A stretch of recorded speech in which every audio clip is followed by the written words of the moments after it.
Hi everyone. That's Hi, cute what you Kenzo. named the stream.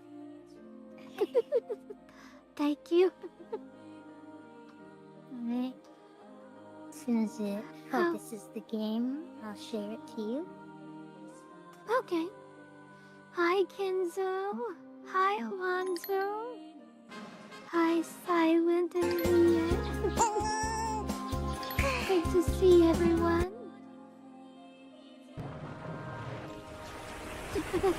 Thank you for the stretch and the hydrate.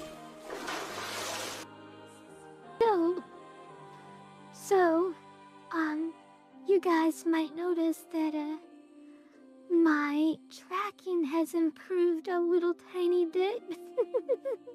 I'm using this new program. Yeah, it's called, V-Bridger, and, I thought I'd give it a try, and so far, oh my gosh, it tracks my mouth a little too well. It's got me concerned. But I'm giving it a try, see how it works. I mean, so far it's so much easier to blink than before. Before I had to do really weird stuff to blink. Yeah, Kenzo, it looks great, doesn't it? This is my first time trying it out, so there might be a few kinks to it.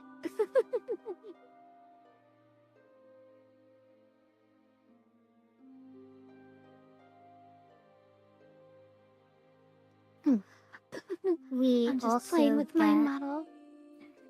Go ahead, Mizu.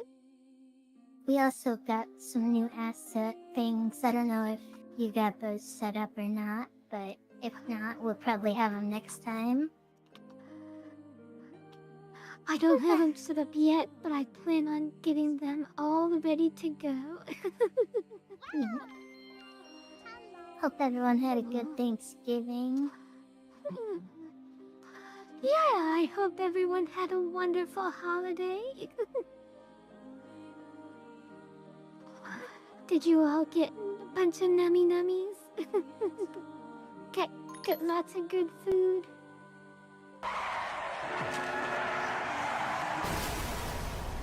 No! Why? Why would you do that to me? So mean.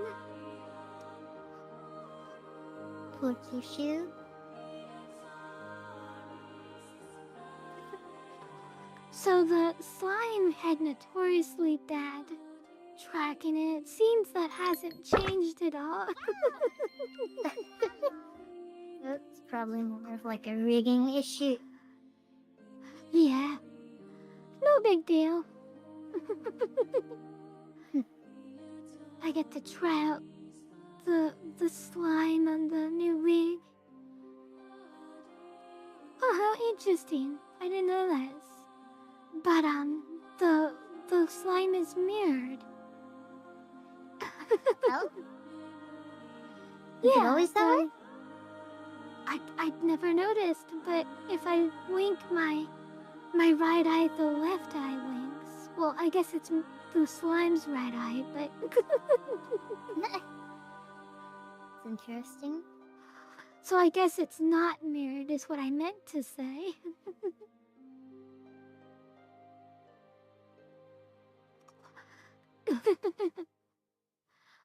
Arfidart, how could you? Isekai me, you're so mean. Hi, Miguel, good to see you. I hope you're doing well. We always love to see our Miguel here. Thanks.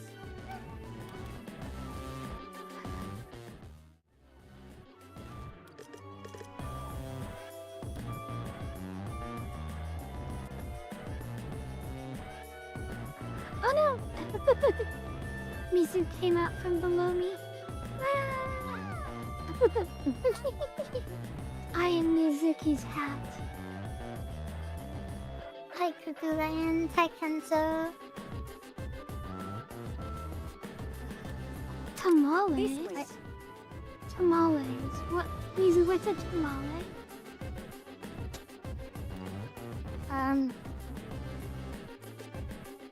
a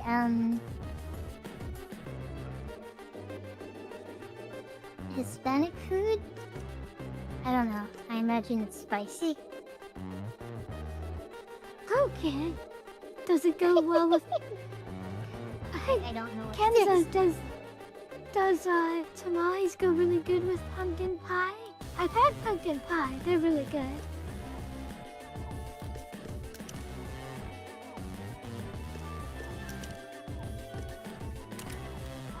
It wasn't spicy. Maybe I'm just weird, but tamale. My first thought when I heard it was jalapeno, which I know is spicy. Yeah, I was thinking of something similar. Thanks, my dear. Good job. I love that this game lets me like design a toy package. Like That's pretty cute. when I don't know if you've been watching, but like when I change the weapon here, it changes in the box. And I can like change the type of box and the type of character in it. Look at me. So if you guys Looking didn't know, this Ready for game is duty, very Commander. size bet. adjacent because you play as a little toy figure in a toy store, which I thought was a really fun idea.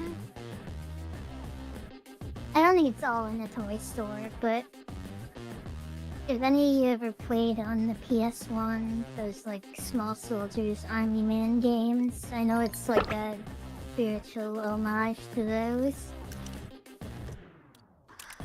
By the goddess, we That's a shall fun seize idea. this victory for our people. Looking sharp, soldier. It's weird that this character is named Sir Knuckles, because it's definitely a girl. Her head's name is Heroine, so she has a female voice. I mean, that's fair. I guess she's a sir as in she's a knight, maybe? Well, she's a Valkyrie, so maybe. Whoa, what is this? Dildo instead of Lego?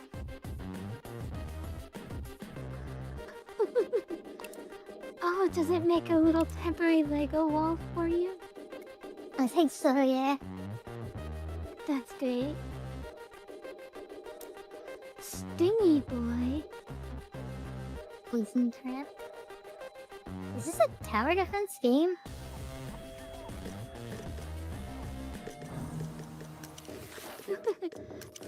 Legos make the perfect defense. Oh, here we go. It's an auto-generated prefix that got it to be Sir Knuckles. Oh, okay. Mrs. Oh, you get to Knuckles. name your character?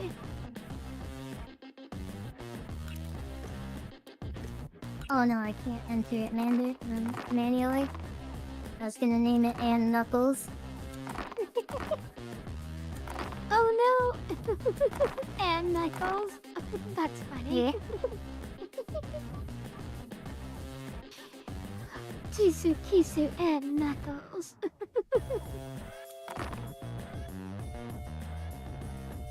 Legos hard counter bare feet, but shoes hard counter Legos. That is true. If you have shoes, Legos are instantly defeated. But what beats shoes but loses to Lego? We gotta complete the cycle.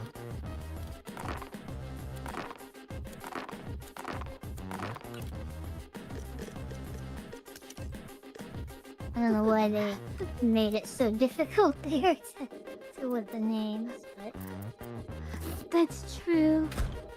Mizuki Well, beats Lego but loses to shoe. So it's Mizuki to shoe to Lego. have fun, Kenzo. Thanks for stopping by. Bye, Kenzo. Oh, putting Mizuki to jar just before you leave? Wow. Way to go, Kenzo. Can't make it 10 minutes. SMH.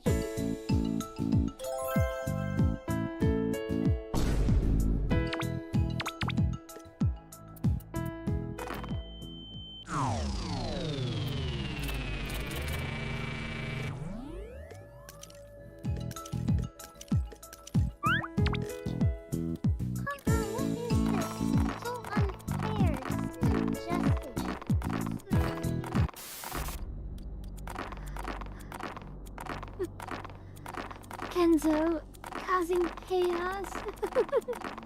Leaving with a quick Mizuki in the jar.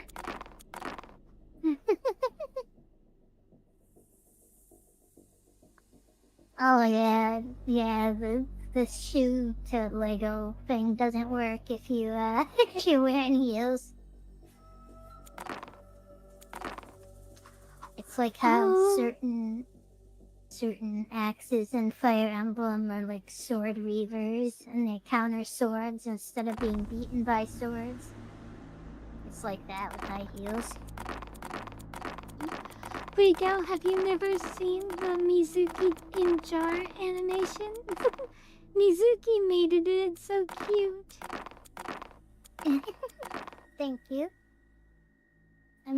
I said it in the server already, but I made some Regal magic cards when I was making them. I'm having a lot of fun with those. Fun. There's 2 of them actually.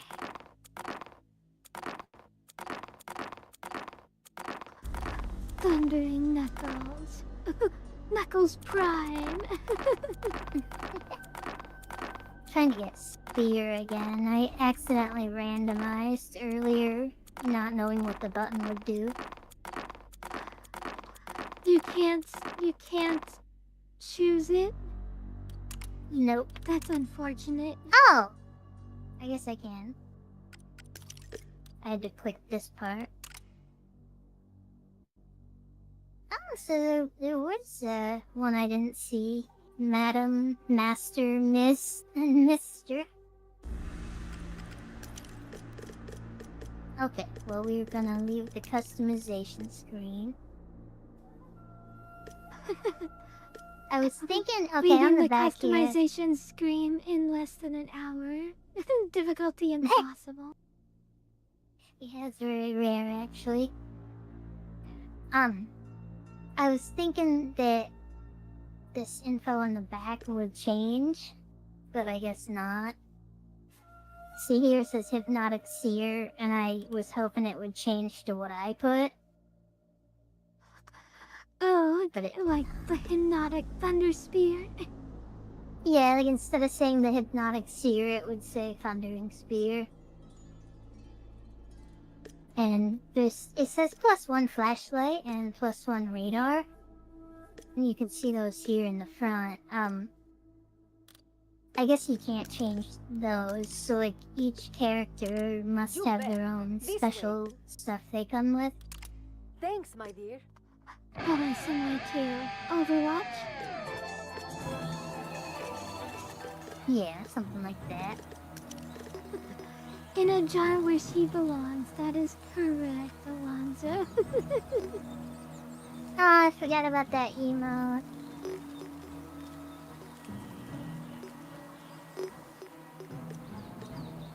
Alright.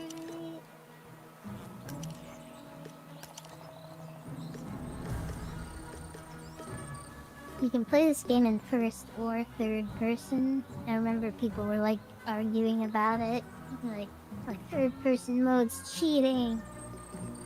Like, alright, Third man. person mode is cheating? Oh my gosh. the discord of Yeah. the discourse of if it's an option in the menu, how is it cheating? It's the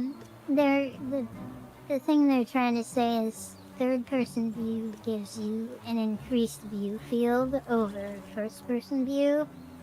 Like, and you can see around walls and stuff that you wouldn't be able to in first person. Well, then just use third person. Like, what? I don't There get was it. once an ancient line of action figures who created a magical power source that would allow humans to keep their favorite childhood memories of their toys. This ancient power source is known as the Hypercore. Today, these tiny devices are hidden throughout kids' rooms all around the world.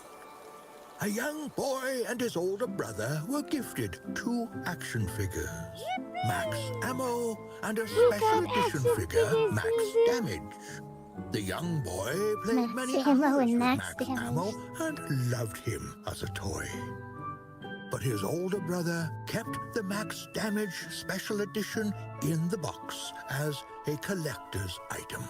Oh, look at the This beaver too. caused Max Damage to feel alone and unloved, waiting for the day he would also be played with. Max Which will Damage be became never. envious of Max Ammo. If He he's a devised collector, plan, he is never a getting way that to box. relinquish the memories of the boy by wiping out all hypercores. Alas, his plan didn't turn out how he had hoped. When trying to destroy the first hypercore, he was struck by a surge of power. The process Oh, no. corrupted Max Damage, turning him dark and twisted. He then took on a new No, the moniker, sale value. Major Evil. God. Max Ammo and his defense corps made it their duty to protect the hypercores. Increasingly hungry for more energy, Major Evil used his new powers to gain control over other toys, who became his minions. And so the first hyper war began and escalated quickly between Max Ammo and Major Evil.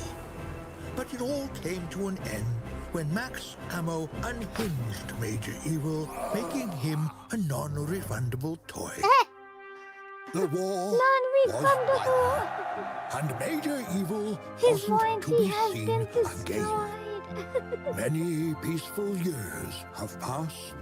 Now, Max Ammo can finally look forward to his retirement. Or so we thought.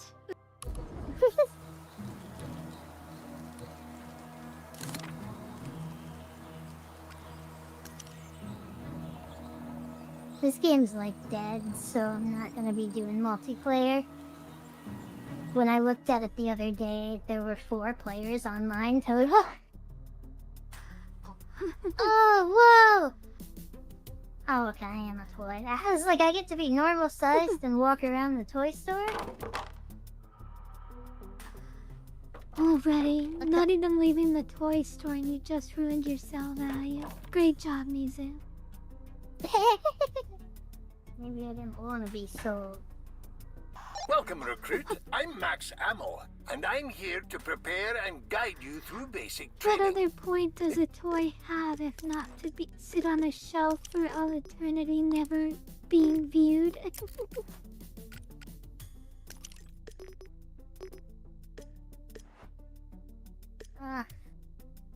Okay, so that problem with Fortnite is not specific to Fortnite. Oh no. I have never had this thing that you're doing occur before, where the mouse, like, leaves the screen.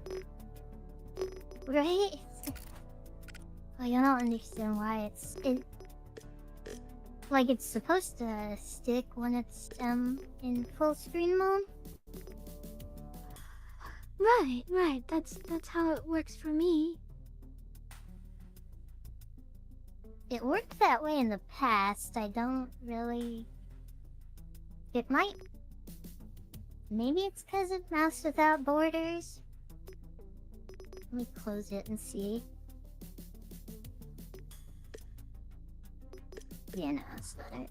I mean, that sounds like the issue. Mouse without borders, and that sounds like the That lets exact it- problem. It lets it connect to a different computer, but... My problem is it's going to my second screen. Not my second computer. Oh, okay. Wait, Won't you can take do long that? for you Wait, to you don't become a have to... Oh my gosh, I have this thing on my computer where you press a button and it swaps the mouse from one computer to the other. But I have to press the button. I can't just... Oh, yeah. I can't just move my mouse from one screen to the other, from one computer to the other computer. it's really neat. Oh shit.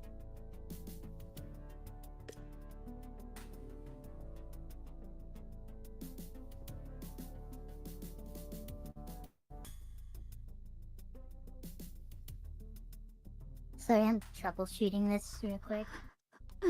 Hi everyone! How are you today? You want a Mizuki in a jar emote? I need to get you guys a Mizuki in a jar emote if there isn't. I This would shall be my surprised if life there's goal. not.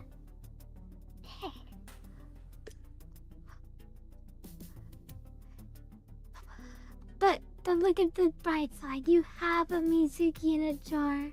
In the meantime, you have the real deal in the meantime.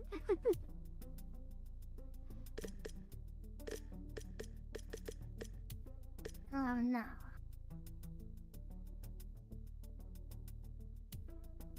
Okay, I'm gonna have to just do one display again. Because it's not cooperating.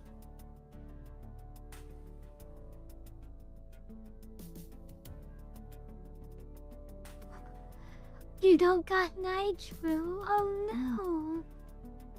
I think it's kind of poopy that you can't use emotes from the Discord server in the Discord server unless you have Nitro. Like, I get not being able to use them in other servers, but you can't use them in the home server, and I find that to be poopy. Yeah, Discord's gotten increasingly greedy over time. Like, they've really Fortnite-ified themselves. Like every couple months, I hear about some new fucking feature on Discord that you can spend money on. Like, oh look, now there's profile banners, now there's profile backgrounds, now there's decorations, and it's like, in theory that's cool, but like, they want money for everything. And then like, they took away features too. Like, it used to be like what you're saying, where if you're in the server, you can use the server's emotes. And what Nitro did is let you use the emotes in other places. But now they're like, no, you want to use them at all. That's Nitro. The worst part is this was what people were fearing when the news that Discord went corporate or whatever. People were like, gosh, I hope they... There was this period of time where they were like, oh, we're going something. I forgot the word that they used, but Public? every single time yeah, maybe it was public. Maybe, and every single time that happens to a program or a video game or whatever, everyone's like, oh, it's gonna turn horrible and bad in a very short amount of time. Oh no.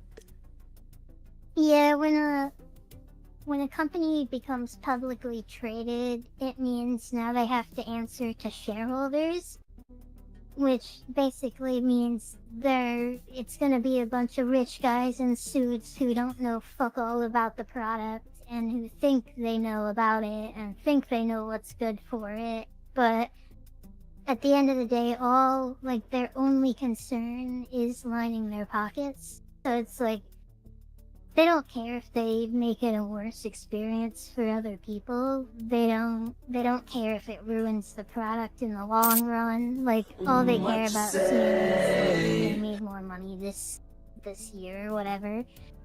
So you get stuff like this where it's like... Yeah. Firstly, So, let's start with the very basics. You get the situations like this where it's like, hey, what if we took away this free feature and only gave it to people who paid? Jump, double jump, and vault. These actions are all performed with the jump key.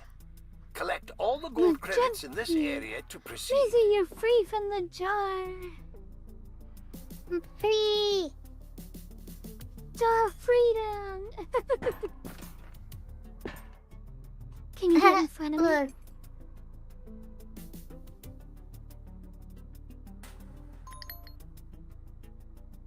It's not Marvel. Amazing Heroes Brawl. Toystore, you are so mean. How could you, Tailstar?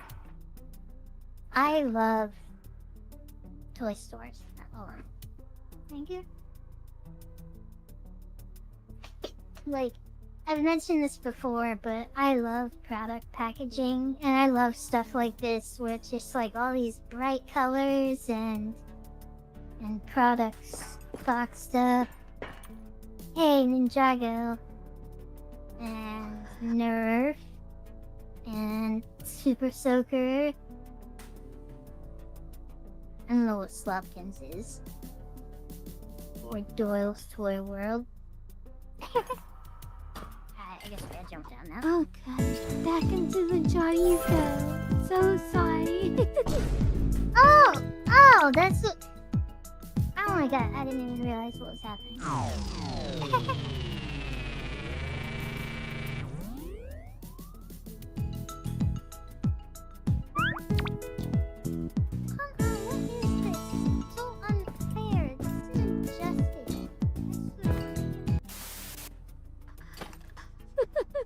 Tails doll is so mean. Evil dad. I do agree with you. Look, the whole point of packaging, right, is to be eye-catching and really put the product's best foot forward. So it is always fascinating the graphic design that goes into creating a product like the packaging of a toy. Yeah, exactly. And it has like its own value almost in addition to the toy. Like, there's some stuff where it's like, I don't want to open it because it looks good in the packaging. In a similar vein, there are a lot of like product advertisement pages, like in magazines and stuff, are often pretty neat because it's just listing out like all their features and stuff. Oh my god, it's legally distinct. The castle. The It's even got legally distinct cannon. Wow. No! Wait. This is legally distinct castle. That, I don't know what that one is. Castle, Dark Ages. I don't know if you're familiar with The Castle. But it was like a toy a lot of kids had in America. And it looked kind of like this. Okay. Look over there. I forgot I was playing as a girl. This is really neat. Kingdom Hearts 3 has a level that takes place in a toy store, and I loved it so much.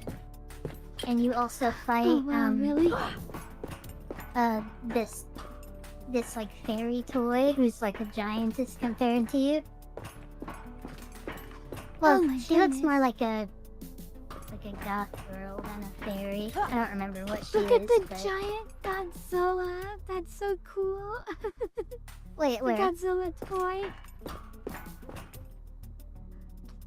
On the wall behind you. Godzilla? Behind the border. Oh, it's just a billboard. Okay. I still don't know what she's talking about. Hi, Jory. Are you talking about this thing? Yeah, but I guess it's a billboard to advertise the hypercharge.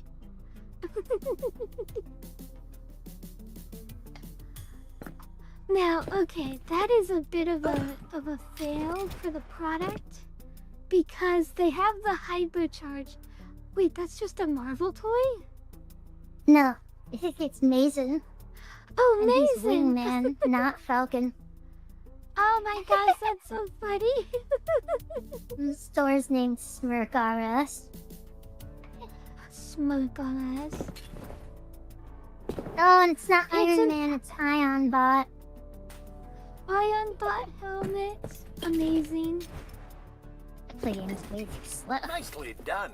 Now, follow the gold credits to the next How do I do area. that?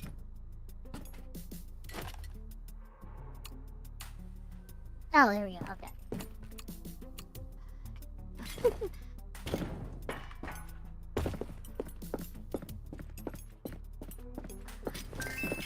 This gives off super Toy Store vibes. Like I've seen that cart that holds all the boxes for putting all the toys back on the shelf. Now, use your weapon or melee attack to take out those bots. This is like a nostalgia trip. Oh my gosh, look at this. Those are very fruity toys. Toys suck, or do they have a lot of health?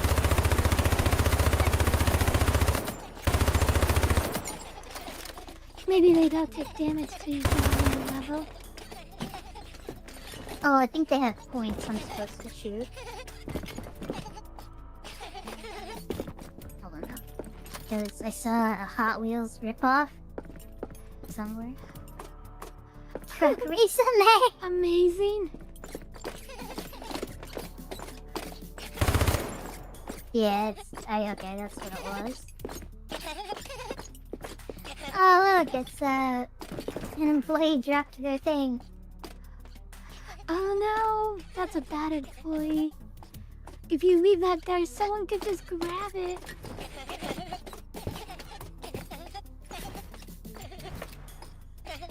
I mean, I'm pretty sure it would be useless if someone stole it, but still. It would have been cool to have. The king is dead! Long live Alonzo!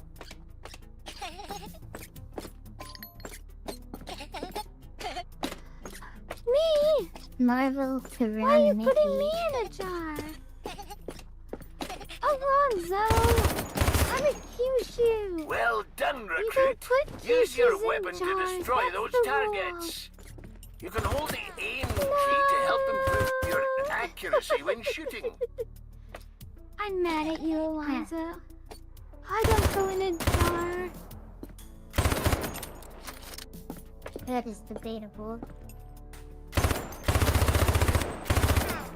These are like the safe for work version of the mannequins in Pacific Drive.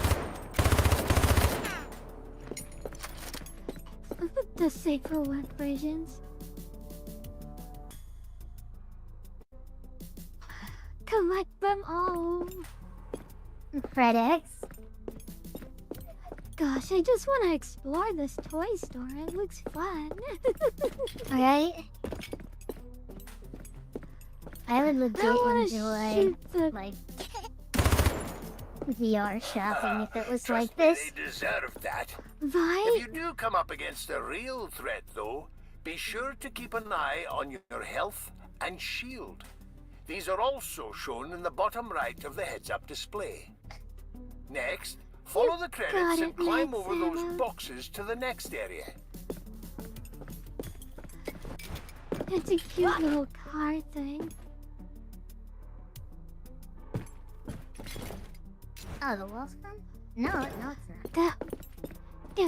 If a human's supposed to get inside that would have to be for a really, really small child. Oh yeah, these are for babies.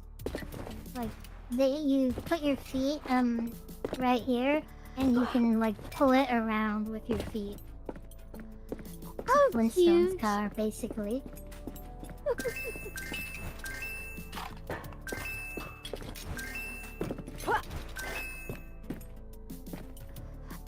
Gosh, this is giving me like Digimon vibes, like being able to just walk around and explore the Yes. space. This beauty here is the hypercore, the brain of our operation. Literally. These will be what you're defending at all costs. You can see their health, shield, and battery power in the top left of your heads-up display. It is a tower defense game. Now, It's like a let's tower learn how defense, to but best for- defend.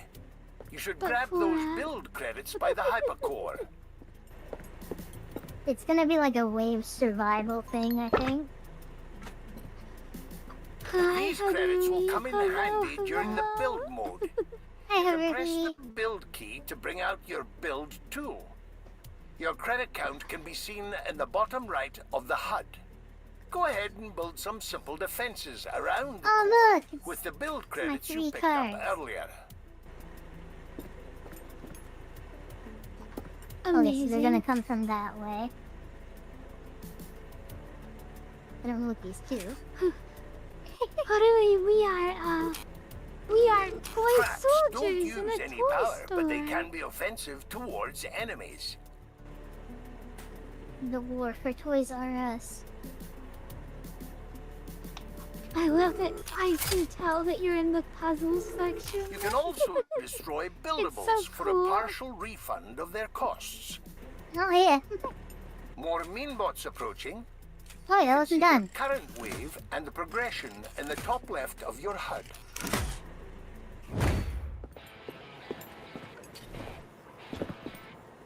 Yeah, we're a toy in a toy store. The It's highway so to fun to heaven just- by DCC. Okay, losing their head does not kill them. That's funny. So I'm thinking this is kind of like Orcs Must Die, maybe? We are ruining the value of these toys. Oh my goodness. Beyblades! Nobody's gonna wanna buy those toys after you shot them out. The store over is there. losing so much value right now. Now, grab that battery and place it into the power node. It is Beyblades. There's battery. That is fun. Toys R Us is coming back. I heard that Toys R Us had a What? float in the parade. That I was thought really they- cool. I thought they went bankrupt a long time ago. They're coming back? Yeah, awesome. they even had a float in the Thanksgiving parade.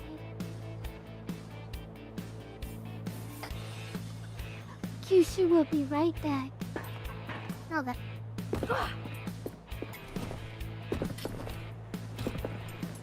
Oh shit, we got a double A.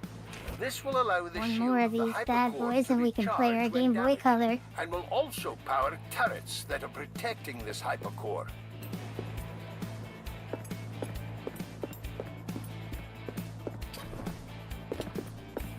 I remember when Toys R Us went down and people were like making sad posts like, today is the day that childhood officially dies.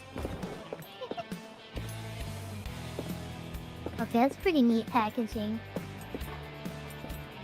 Like, this isn't physical, this is like a glossy cardboard that's completely smooth, but it's got these images on it to make it look like a cage.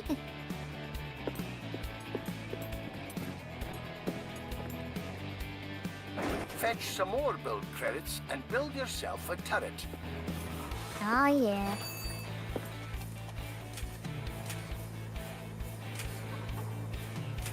Little Betty. Arm yourself with the machine gun and the stock attachment next to the hypercore. Oh, attachments. Kyushu is back. Welcome back. Guns can have attachments. Attachments can improve abilities on your weapons, such as And they have lowered turrets now. recoil or improved accuracy. Okay, now you're ready for a bigger That is challenge. the most toy thing Defend I've ever the heard. hypercore. You can buy accessories for your toy. How much, Mom? Oh, you want your toy Right, to Fred. have like the super hyper gun. You have to buy accessories from the action figure itself.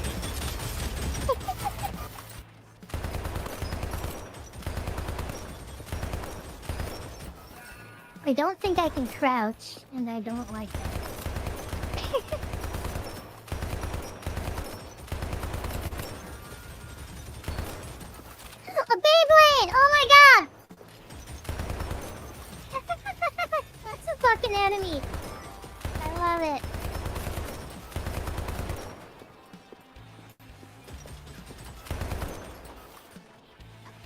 Beyblades always fascinate me.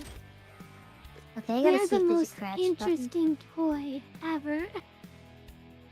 Yeah, like Beyblade matches I don't care for, but like the toy as a concept I think is really neat. Like customizable, you can change like every layer.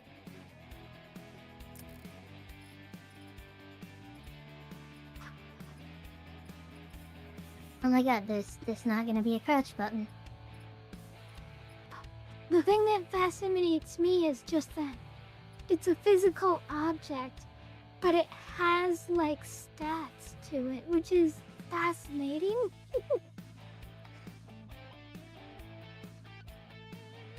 Yeah, that part definitely appealed to me as a kid. Not being able to We have crouch three in feels the like jar. when a game won't let me jump, and it feels like I should be able to jump, so I just like keep hitting the button and like get frustrated that it's not working. Like when the game does allow you to jump, and then it gives you a really cheap, like really small, like ankle-high wall that you can't get over. And how much damage they receive. Remember, not all battles are won by fighting. Traversing through the environment to find weapons, credits, and collectibles is paramount to your success. Oh, so I gotta like scavenge between rounds, huh? You never know what secrets you'll find. As a matter of fact, you should build that jump pad and see where it leads. Build the jump pad!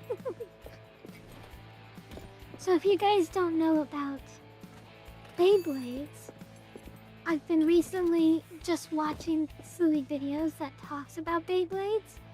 They are so fascinating because there's like 3 different Beyblade types. And there's even a Beyblade like ban list because some Beyblade parts are too OP. Because Beyblades have like stats, like, but they're a physical object that spins. Like the whole goal of Beyblades is to knock over the other top before yours does. The stats are kind of arbitrary.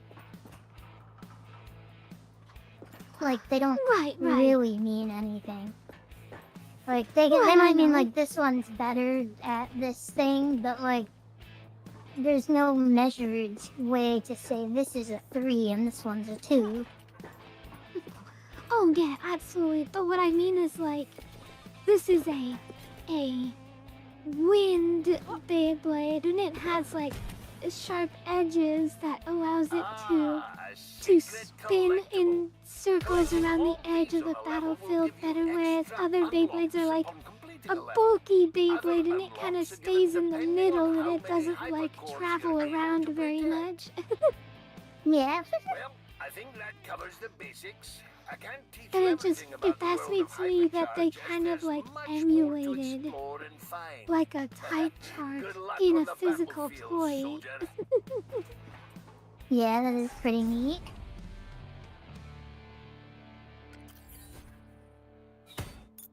Toy Store tutorial complete.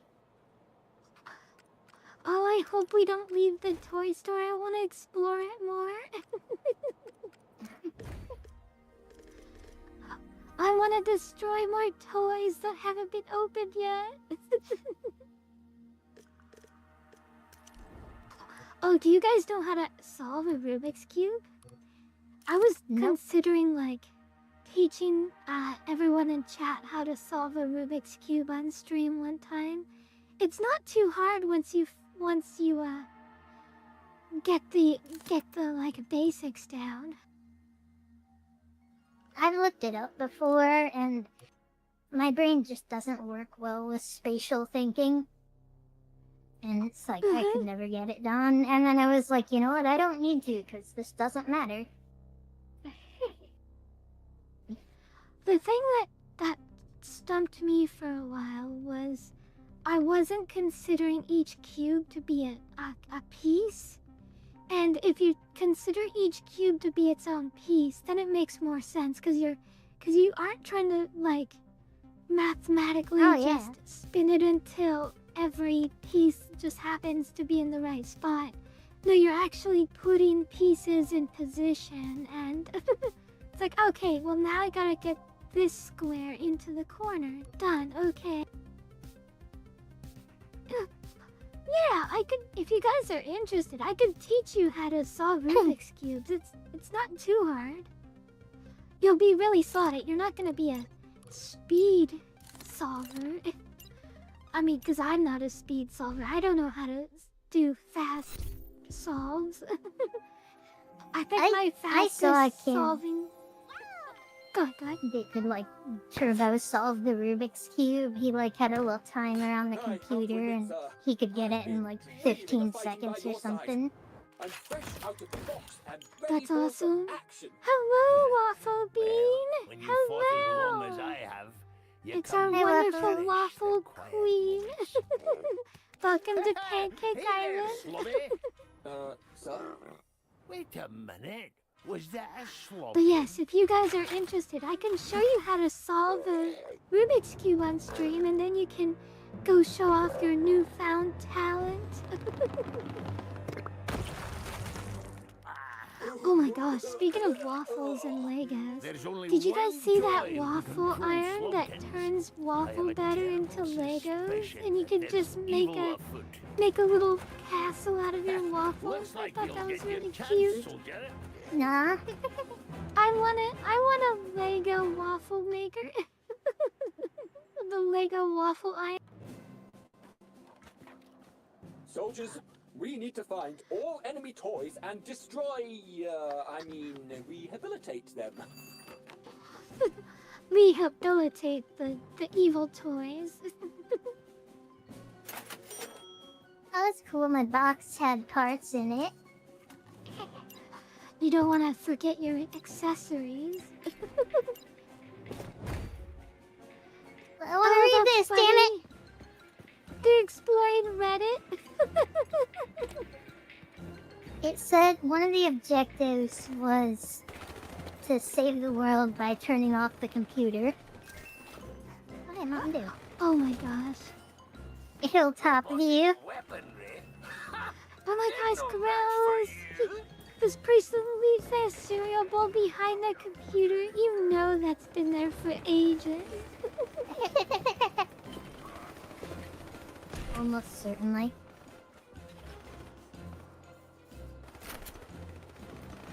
Wait, Are we the didn't we have- baddies? No, of course not. We're just breaking our owner's toys. Nothing wrong with that, right? Uh-oh. Do I have my own core somewhere? It looks like there's 4 of them. Hi, an army man. A little more, and everything will be over.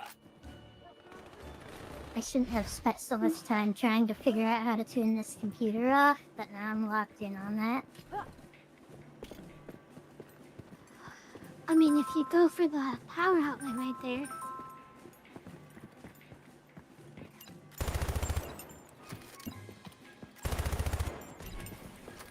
Oh no!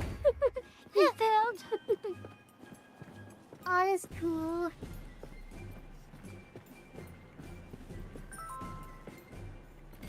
Oh, you can only build in between rounds. Interesting. That makes sense. The vile That's pretty normal in slimy the and disgusting. the Don't get close. They tower explode defense when they're taken genre. enough punishment.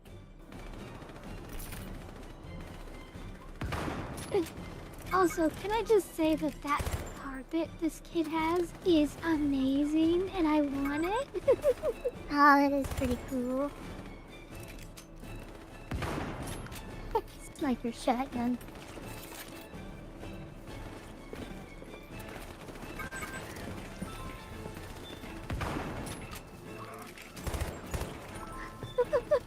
Trying to alt F4.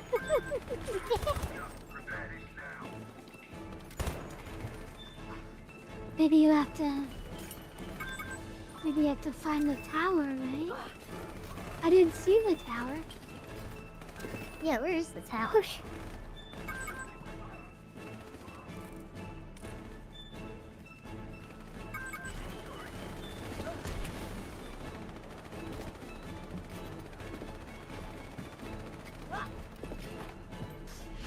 I'm concerned at how old this young boy is. This young man with unlimited, unsupervised access to the internet. 2 monitors. Hopefully he's at least in his teens. But like, my concern is like, he's still playing with, like, plastic action figure toys, which implies he's quite a bit younger than high school. Yeah, fair. Remember, everyone, if you take nothing else away, remember, don't give your preteen child unlimited access to the internet. The glow stick.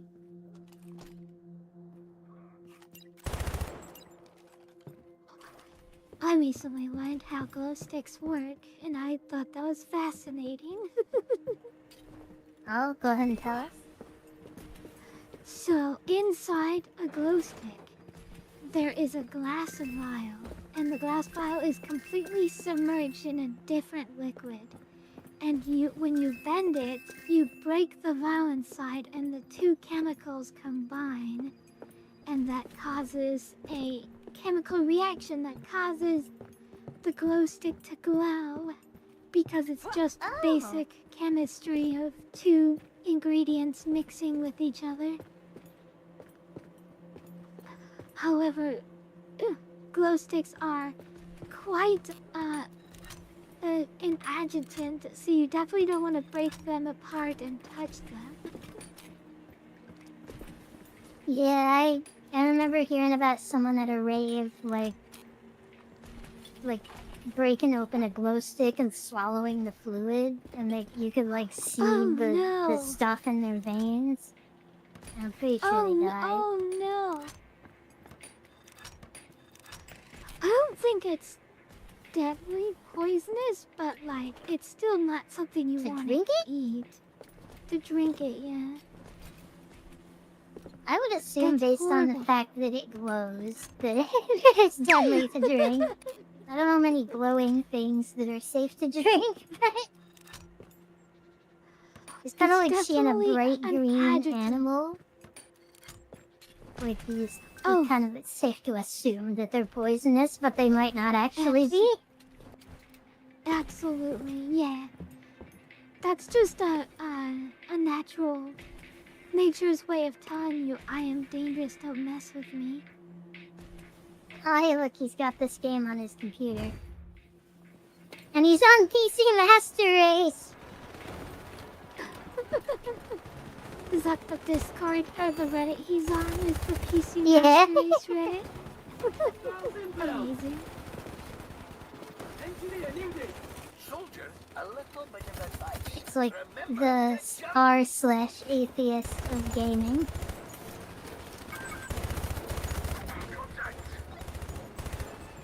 Oh my gosh, we're ruining this kid's poor Beyblades!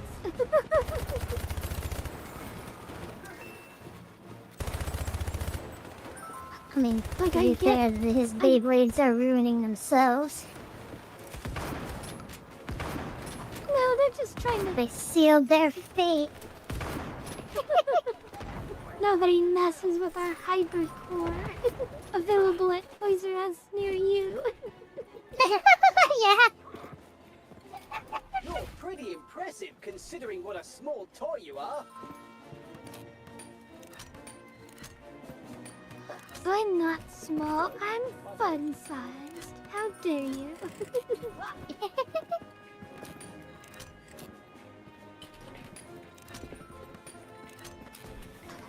What does the Lego tower do for you? Because it's so small. Is it for the Beyblades? Enemies will run into it and it'll stop them. Okay, so they can't, like, climb it or anything.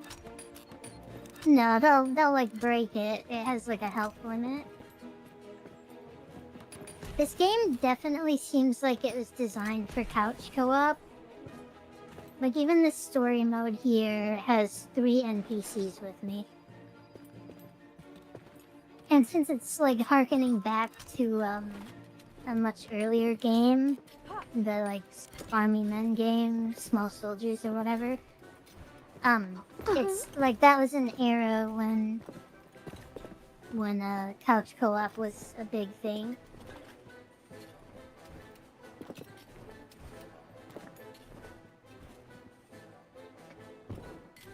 Now that thing you're climbing on, is that the castle you were talking about?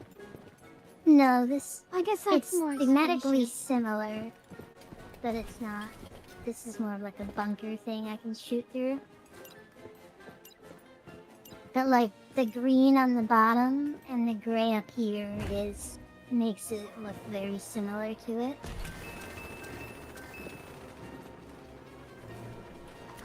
Child, you better clean all these cans out of your room, young man. Oh my gosh.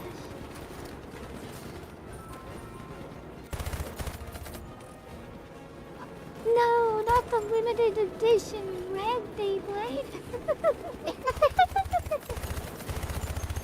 Oh, what? I didn't realize they could speed up.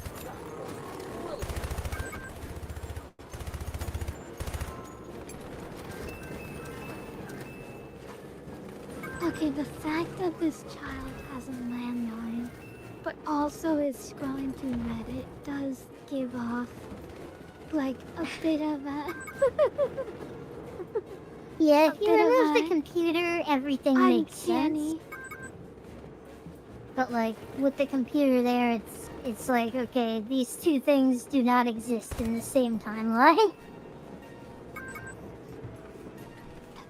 Hey, this child can solve a Rubik's Cube. Good for him. On the computer. This tower does not go with this monitor. That'll interrupt Major Evil's line of communication. Oh my god. That was Major Evil browsing PC Master Race. Oh no! He has lame technology.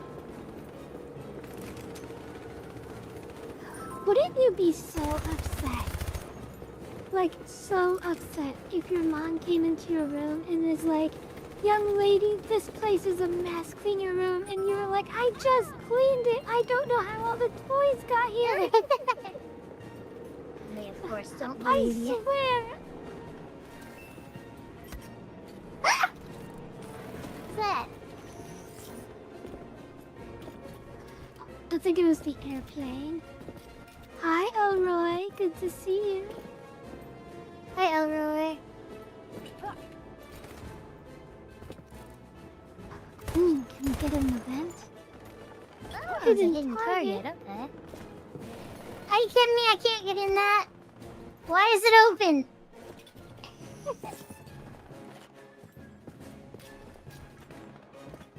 Yay, a star. I would be so devastated if I came into my room and all my toys were destroyed. And Yeah, I that didn't would even suck. do it. All my Nintendo controller. Beyblades. Okay, that's definitely the most unbelievable part of this whole room. Is having What? the video game stashed on the shelf, not being, like, set up on the computer. And look how high this shelf is too. We're like in the top 10% of the room. I guess if you think about it, he became a PC Master Race, so he eventually stopped playing with his his consoles, so now they're just collecting dust on the shelf. Fair. I ordered my something gosh. that... Is this boy me? Am I this child? Oh, we're on break? Yes, we're New currently on level. break.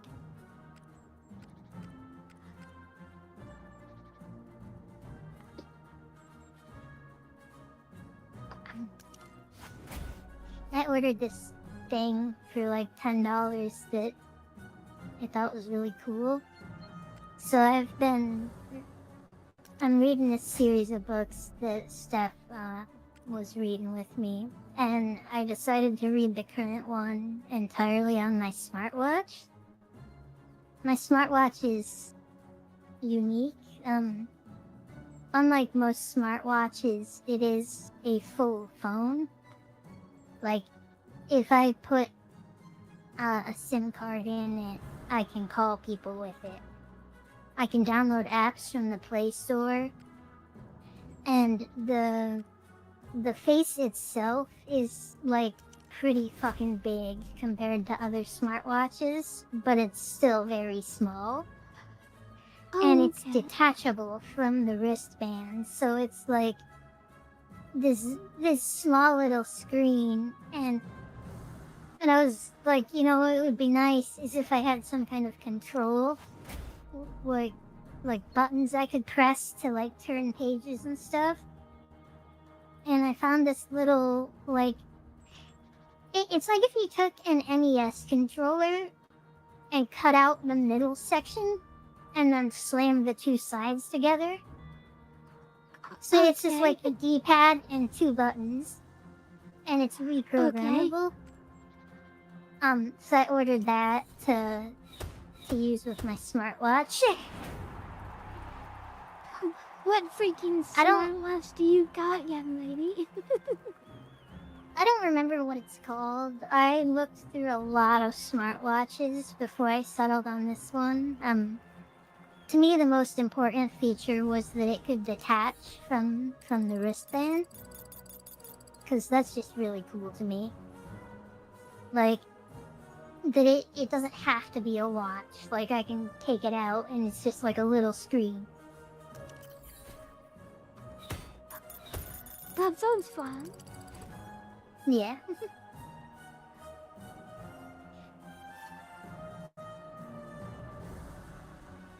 Dang, we missed a lot of objectives.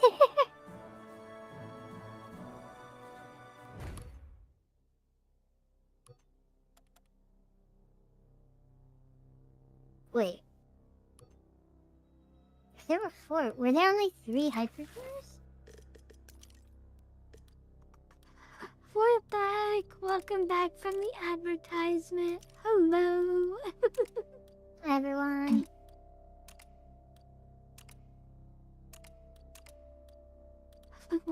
Upgrading our action figure.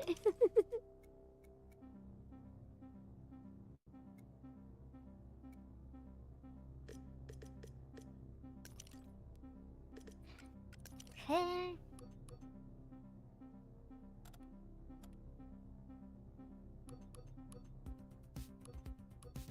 My instinct tells me go back and get more stuff from the first level, but I'm not gonna. Hi, Scrumpty Rumbus. Hello.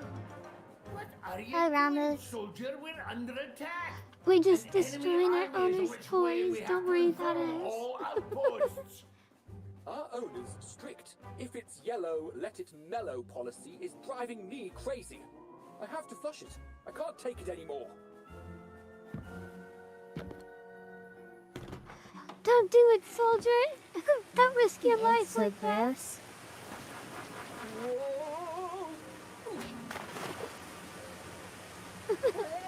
Rip. I knew that was gonna happen. Yeah, it felt obvious. Farewell, soldier. Come on, grab my hand, soldier.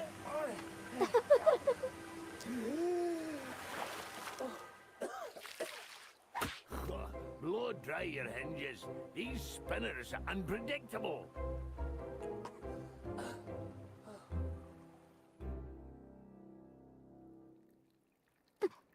What was the point of that whole cutscene? Just to gross The me enemy out? have maneuvered their way through the pipes and made it into the bathroom. Oh, I guess to Eliminate explain them. why we're in a bathroom. 'Cause in it... Cute.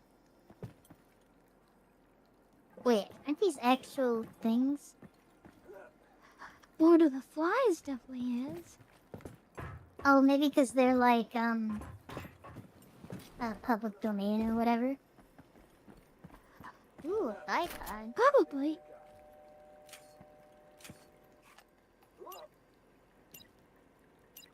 I don't think that bipod is doing anything. I can't even crouch, so... You got a Tide Pod? Is that what you said? A bipod. The two legs on this They'll come gun. at you fast. Some glue would slow them down. Invaders approaching. I have a slight complaint. That Lego block. What's it? That Lego box is not Lego.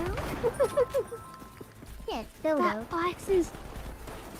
Well, that box is usually associated with those bigger, like, younger child. Mega blocks. Isn't it? Yeah. Isn't that like what? I think you're right, yeah. Halfway.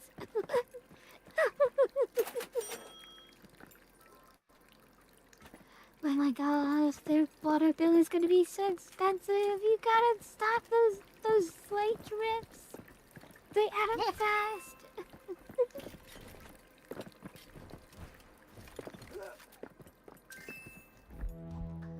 A washer in the bathroom?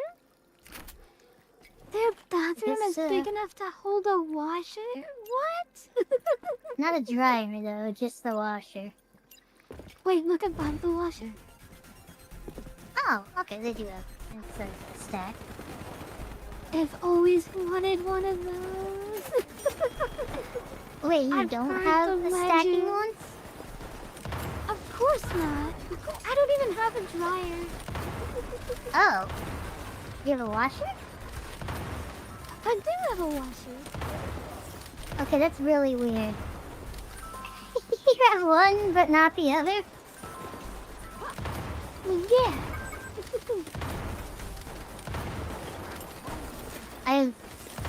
Every apartment I've ever lived in, which is like 10, has had either both or neither. Both are neither. Well, I had to buy my own washer.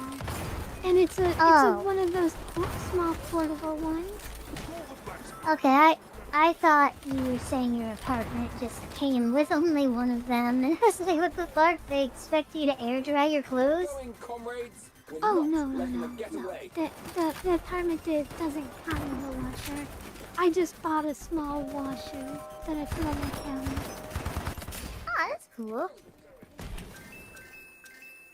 Yeah, these It doesn't stacking hold very ones are much neat. clothes in it, but you know, it gets the job done. Yeah, better than having to go to the public one or whatever. Exactly. I didn't even get into the bathtub to attack this. This feels pretty secure. The first apartment I had when I came to Pancake Island didn't even have a shower or a bathtub. I had to go, like, it just had a crazy. Like, that's... Stuff like that is pretty normal here. Yeah, I would think with the extremely limited space that would be a thing, but I had a friend once. But well, our building itself has its own onsen, so that's just what we use. That's like the hot spring type things, right? But without the springs. I mean, yeah. First you go to the I mean, it wasn't nice like the ones you see in like anime. It was just like tiled floor and then a giant bathtub that like 4 or 5 people can fit in. And then there was a shower before that. And you always use the shower first and then you get in the onsen. And that's just how you do it. That's just the method. So your entire apartment community had to use a single building where the bath could fit 4 to 5 people. Like the entire That's wild. a building complex, yeah. That's wow. I had a friend that her dad had this summer home thing. It's like a rental, and you're only supposed to stay there in the summer. And the houses, like, didn't have full running water. And you had to, like, go down to this, like, public bathhouse thing that they had set up. And her dad was, like, really broke. So he just, like, lived there year-round. Like, in winter, it got, like, really cold, and there wasn't good insulation, and having to, like, walk for 2 to 3 minutes to go to the bathroom. And that was, like, a place you're not supposed to live year-round. So, like, hearing you say that, that's, like, a default there, it's just like, damn. I mean, it oh my just depends on what the... Cute! It's My Little Ponies! That's adorable. And she flies, that's great. I love that. Yeah, that was fun. She flies.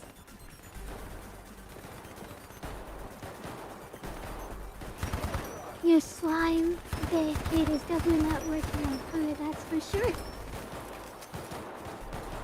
Doesn't shower and clothes, wash both at the same time. You're a genius. I've always had my own bathroom, but I do know that some apartments here, they have, like, what I call staircase bathrooms. Which is just before you get to the stairs in your apartment complex. There would be a bathroom just by the stairs, so you'd have to go to that, and each floor had its own bathroom that everyone on that floor shared. And usually there'd be like there'd usually be like 4 apartments per floor.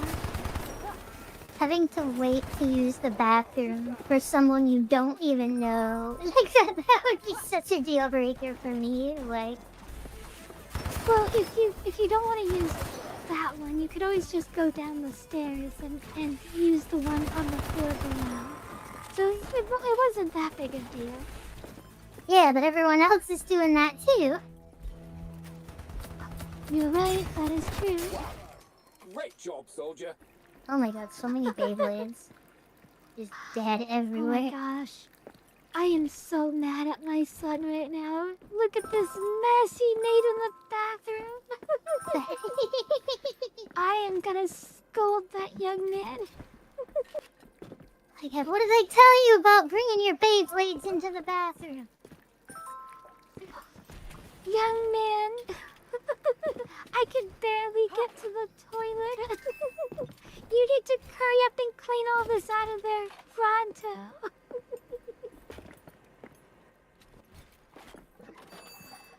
I don't care that you're in the middle of a raid with your friends. You get to cleaning that bathroom right now.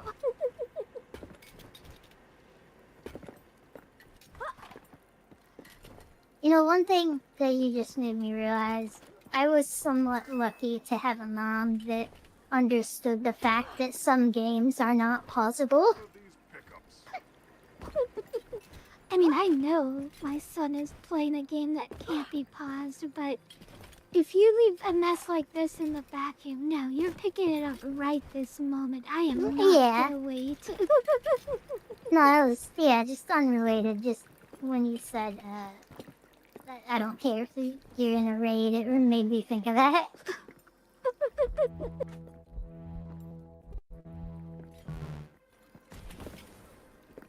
Hey, where's that at? Listen, I would be the cool mom. I would help my son get past the levels that he has trouble on. I'd play him in the multiplayer levels. But no, he will not leave a mess like this in my bathroom. I refuse. Yeah.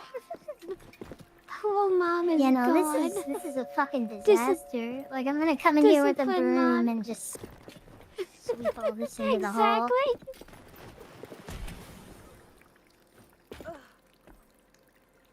I saw dotted lines going up there a minute ago, but they're gone now. Young man, you take that loss of ELO and clean the bathroom this instant.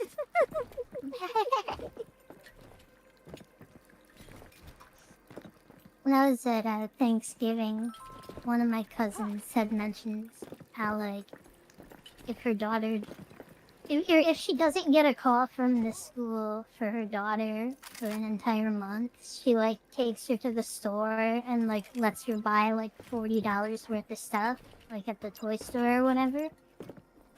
And I was like, you know, that's really cool, because when I was a kid, the norm seems to be punish your kids for doing bad, but don't do anything to reward them if they do good. So it's like, I was like, you know, it's really nice that... What's that? Not even if they bring home a good report card?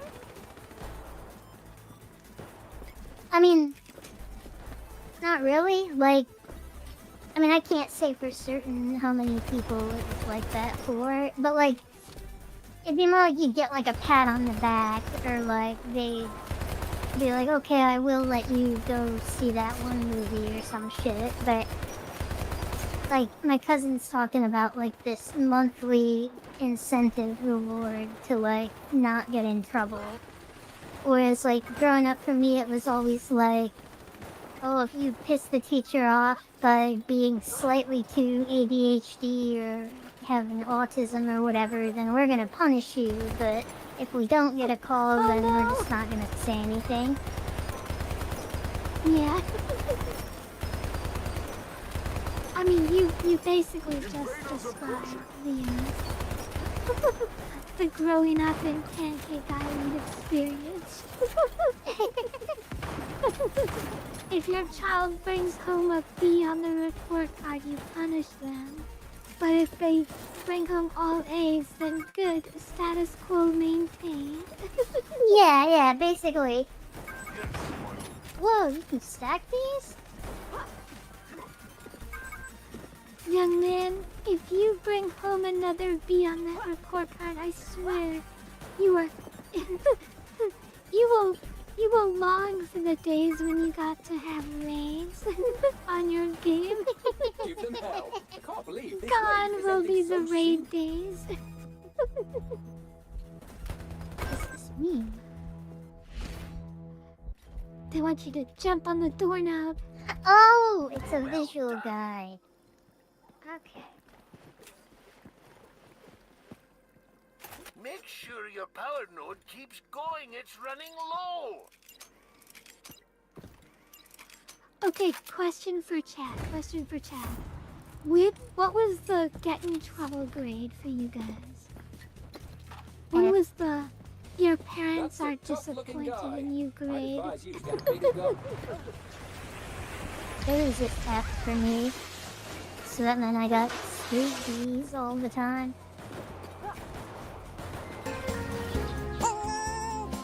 I still have dreams about having to like retake classes. Thank you for the stretch and the hydrate. Oh, thank you, Alonso. Okay, that's just... I personally would not pay money for this game, only because the game is dead. Like, unless the charts were wrong, when I went to check the other day, there were only 4 people online. So it's like, if you have friends that play this, or you can like pirate it, you know, sure, but I wouldn't pay for it. If I ever It's clearly... Go ahead. You're clearly supposed to play this with other people. Like, it's very obvious from the design. Even when you play single player, you get 3 NPC allies. Is this one of those games that came out during the era where they thought that single-player games weren't a thing anymore? The way single-player was dead? It's only a few years old. I don't think anyone thought that except for, like, EA. Okay, The only fair. people who thought single player was dead were the people who were trying to sell live service games. At least that was my take. Yeah, she said even when you got a 38. Self-regulating. I'm impressed, Leah. So if I got a B in class, the punishment I got for a B was I had to have forced study time each day. Which just means that if I got a B, then there was an amount of time that was chosen every day where I wasn't allowed to do anything except for study. And that was my punishment for a B. Well, that really sucks. It's a great way Yes. to give your kids an anxiety disorder when knowing that report card's coming up every 3 months and oh, you're not doing good. Well, you better be stressed out for the next 2 months trying to get that grade up. And then, like, your parents don't even acknowledge your effort. Like, they only acknowledge the result. Oh, absolutely. Yeah, there was no such thing as being rewarded for good grades. It was just either you had good grades or you got punished. Yeah, basically. Math was my good class too, Leah. But once, I'm sure I've told this story like 5 times, but once I found out that tests were worth 70% of your grade, I just like raised my hand and I was like, so if I don't do any of the homework and I only show up to the classes with the tests and I get 100% on all the tests, I'm gonna have a C minus. And she's like, well, I'd probably fail you anyway. I was like, well, you'd probably be getting a call from my mom at that point. Motherfucker thinks she's gonna fail me when I ace the test. Nobody cared. So yeah, everyone... That's really sad. I don't think parents really need to care about their kids' grades. Like, maybe it's different on Pancake Island where you have a good, like, education system. Well, not good, but like an education system that actually educates children. But like in America, our education system is basically like rote memorization. Like you memorize this long enough to pass the test, and then you're done. You don't need to retain that information anymore. And it like you literally like adapt to that. Retain it. What? Then after that, it's up to you to retain that information or lose it. They don't follow up on that information that you learned. Yeah, and it basically conditions you to only learn this stuff long enough to pass the test, and then you just forget. Like, that's why like there's so many adults here that like can't remember how to do basic math. Like, it baffles me like when people really remember much of anything from school is in terms of education. Like, there are bits and pieces I remember from like intel on the enemy forces. From here, we should be able to stop the invasion at the roots. Things I'm were a just lot not sure where stricter to for find me. the toy weaponry. Like a lot stricter. Hey lad, are you protecting this area?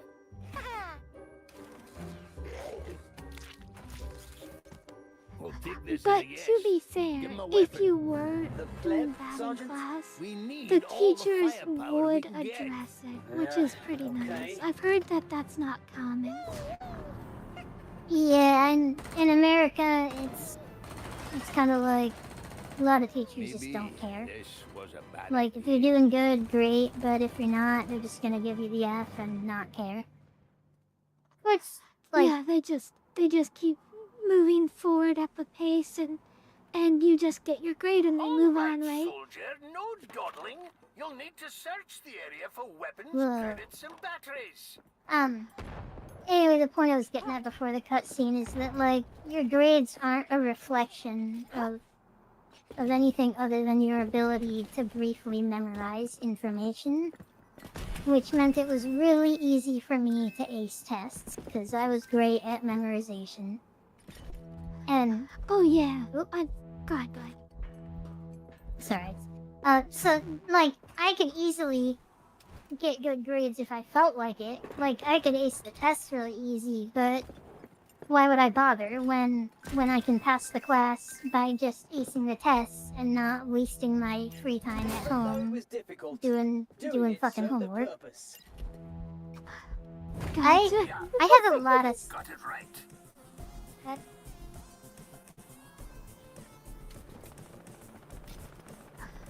Oh no. I don't know where you are right now, but this is definitely a space that is meant to be kept clear for walking.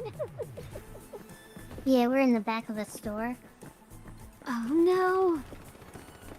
This is a tripping hazard. This is a lawsuit. So it's gonna come back and step on a Lego, fall, and hurt themselves.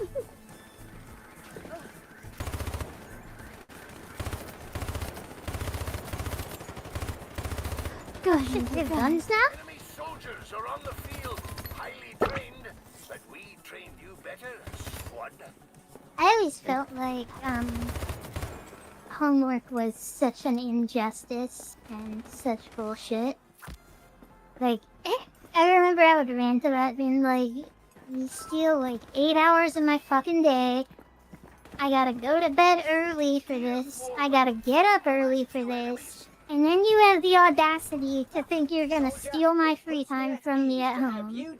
Like, no, I'm not doing homework. And, like, and the teacher's like giving me attitude, and it's just like, okay, give me attitude. Then I'm still not doing it. Oh my gosh, I couldn't imagine. I would get in so much trouble if I didn't do my homework. Oh my gosh. Well, see, my mom understood that I was, like, a gifted child, and, like, she knew that whether or not I got good grades was really just a matter of, like, if I do my homework or not. And so her attitude was basically like, as long as you're doing good on the tests, then, like, you're learning the material and it's fine. And, like, I know you're smart, so I don't need to see, like, A's on your report card. Oh my gosh, that is not my lifestyle at all. That is not my shared experience. But what do you mean unless it was for a grade? Well, homework isn't. I never got optional homework, to be honest. Like they never were like, do this if you feel like it, but we're not gonna grade you. So, in a lot of my classes, there were extra credit material that they would offer. Like, you could... Look, I mentioned this before, but a lot of my grades in high school was like... I had a 145 out of 100. Just like stuff like that. Like, it was expected of me that I had to have like way higher than a perfect score in high school. Oh, A plus 100%. Is it good enough? Oh my lord. The stereotypes are real. There was one time, and I remember this vividly.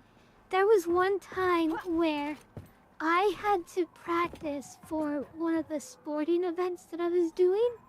And so I was falling behind in the sporting event. And I'm not gonna disclose the sporting event, it was swimming. Totally secret sporting event that I won't share, it was swimming. But I had to practice because we had a club event that was gonna happen soon, and my club was like, we need you to do extra hours, like we need you to get some extra hours in practice in, because, you know, we gotta get ready for this event. And I was like, okay, yeah, no problem. But there was a extra credit, assignment.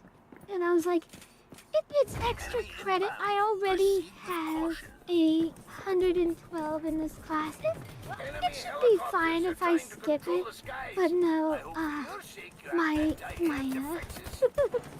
parental figure found out I skipped the extra credit, and he forbade me from going to my club activity because he thought I was being a delinquent in school and skipping out on assignments. And I was like, that is no, insane. It was an extra credit, and he's like, I know it's extra credit, but you have to do it. And I was like, what? No, you don't. It's optional. And you already have over 100%. This is the only place on the planet where 100% is not good enough. That is so fucking crazy.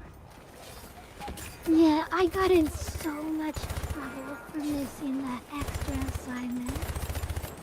I remember that, like, I like, all of my weekend plans were completely destroyed because, like, I couldn't do anything that whole week after they found out. I would have tanked my grade just to punish my parents for having the fucking audacity. Oh, goodness, no. No. You don't understand. My life would end. That would just be the end of my life. You would never have met Kyushu.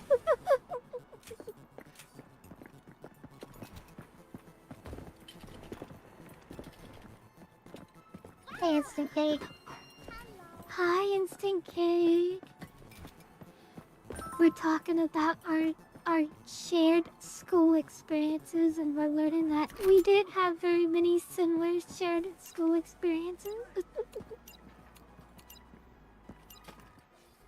I think this bipod is supposed to do something, but it doesn't. Or I'm not figuring out how to do it.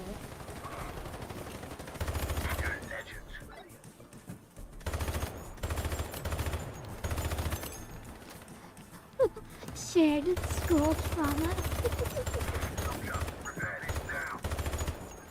When I lived with my dad, I know he, like, expected me to get good grades, but...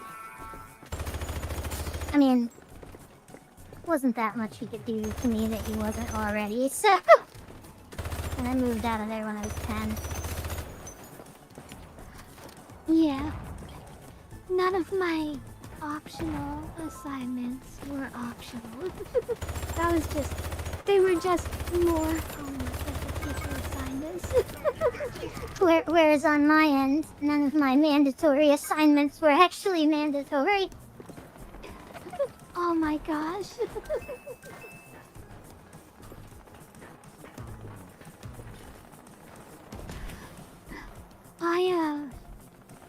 Things did kind of ease up in high school for me, because that was when it was just my mommy and I. That was when it just became the two of us, and there wasn't anyone else that was living with us, and things got a lot easier then, because all I really had to do was, you know, get a perfect grade. I didn't have to worry about the extra credit. Then you only had to get 100%. You know, when you first mentioned extra credit, I was gonna comment, like, how I think extra credit's, like, a neat concept, because it can allow kids to, like, catch up if they, like, missed homework or did bad on a test or something. But then it immediately turned into, like, well, because you're able to go over 100%, it's now expected that you'll go over 100%. It's just like, man, that sucks. Oh, absolutely. You do not get 100%. 100% is a bad grade. My lord. My family expected me to always have a grade that was above 100%, just because they knew that I could have a grade higher than 100%. Well, I mean, I guess it explains why the average person in your country is way more educated than the average person here. But, you guys also have a lot of like, what's the word? Not anxiety, but like, I've seen it described before how like, crippling depression. well, yeah, that, but I've heard that like because of the expectations that are placed on people there, that's how you end up with those people who like live in an apartment alone with their parents funding stuff, and they like become a recluse and don't go outside. And you probably have like a lot of anxiety about like failure. Yes. Oh, absolutely. If I got a question wrong on a test, I stressed out just from the one question. Like, oh no, I got a 99. And admittedly, okay, if I got like a really high score on the test, like, for example, a 96 or whatever, that's fine. I wouldn't get in trouble for that. Because, you know, 96, you know, I'm still getting a really high grade for that test. But like, because you're still gonna be over 100 conditioned. once you get Exactly. the extra credit. I was conditioned to panic if I got to a question on a test and I didn't know the answer. Man, that sucks. Rhombus, that's great for you. I love that. Your grandma didn't like the concept of homework. Me and your grandma, we would have got along. Oh my gosh, there was one person I knew online, friend of mine, who told me that their family said they only cared about the actual test scores. They said, like, I don't care what your grade in the class is. Like, if you get an F in the class, whatever, I don't care. I just want to see you get a high score on the test. If you get a high score on the test and you still fail the grade, that's fine. Because it's showing me that you clearly know the work. material. Exactly. That's basically how my mom saw it. Like, it's ultimately the grade on your report card doesn't matter. What matters is if you're learning the material. Like, and I would like argue with teachers about this. They're like, oh, you have to show your work on the math questions. And it's like, if I got a 95 on the test, obviously I understand how to do the questions. You don't need to see my work. Yeah. It's a shame that so many parents here treat it like the be-all, end-all. Whether you get a good grade on your report card or not. Like, they see it as like this judgment time that comes every few months, and it's like, no, this is just supposed to be an update on like how well you're learning the material and stuff. And it's like getting a report card is like a thing of trauma for a lot of kids, like worrying about if they're gonna like be grounded for a month because they didn't do good enough. When I was on Gaia Line, I always made a joke. I was like, oh, I bet Americans got their report cards because all of my friends are grounded right now. It's like, oh, it's grounded season. That's funny. All my friends disappear, and it's like, oh, yep, it's report card time. Happens every year. Cyborg skulking about? Not really.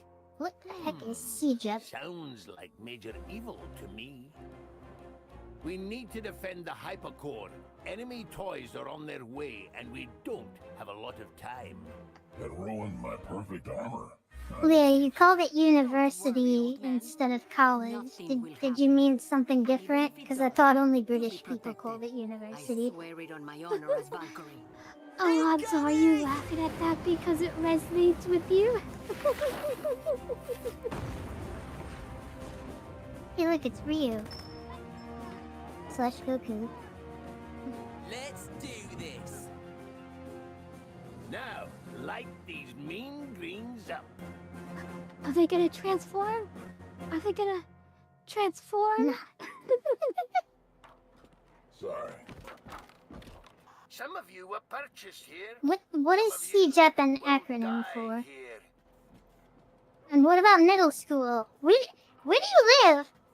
I thought you lived in America, but we have middle school and college here. Oh, the king is dead. Long live Alonzo. Is that what you were saying?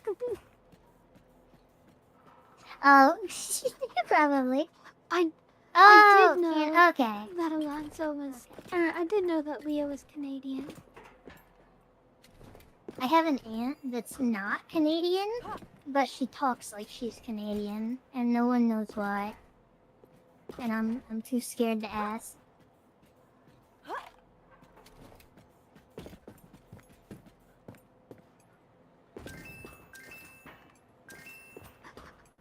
Above me? Above me? I'm looking. Did I miss a redeem? I feel like I've been on the ball with the redeems. I kept saying thank you for the hydrate. You're not even playing the game, Q. Shoot. You gotta lock in. Look away. I am. I'm keeping track. Oh, okay. She's gorgeous. Got maple syrup in her veins.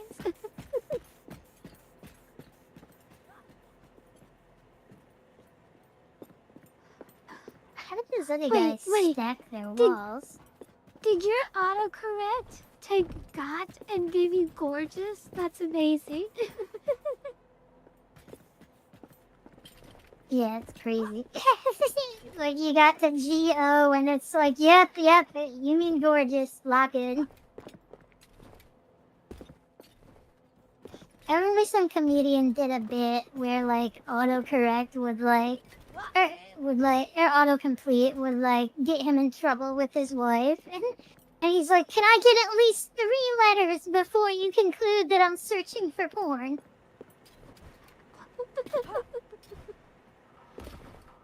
Doesn't autocorrect, isn't it based on like what you regularly search for though?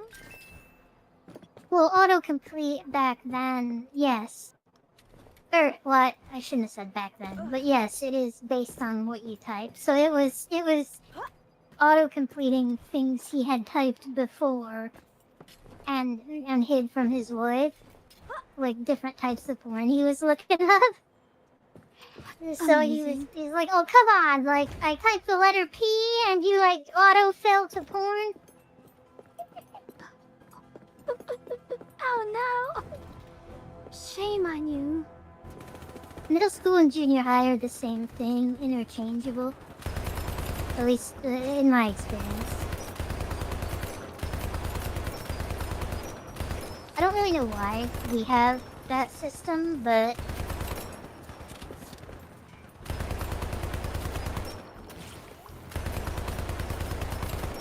Something I remember throughout school was constantly being told, like, oh, you don't think this is important now, but it'll be important in the next tier.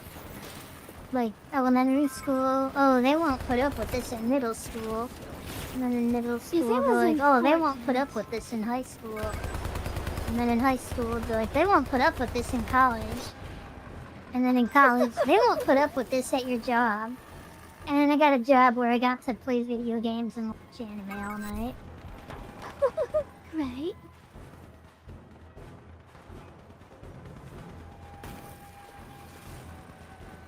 But someone did a joke on it once, and when he got to the college part, the college professor was just like, y'all want some milk duds?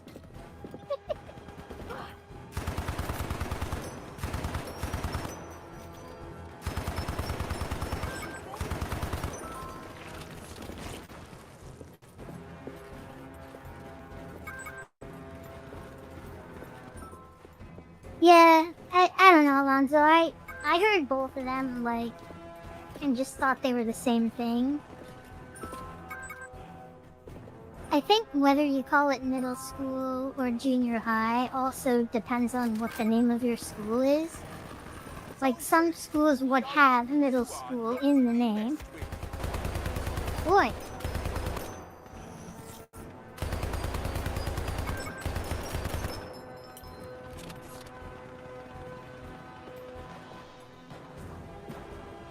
Played Mario Party.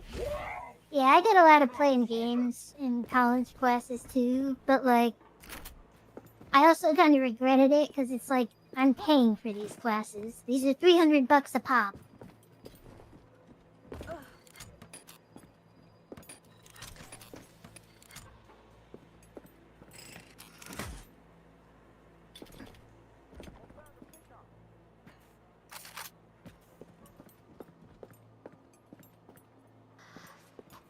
Wait, how many times have you had to pay for a class? Look over there.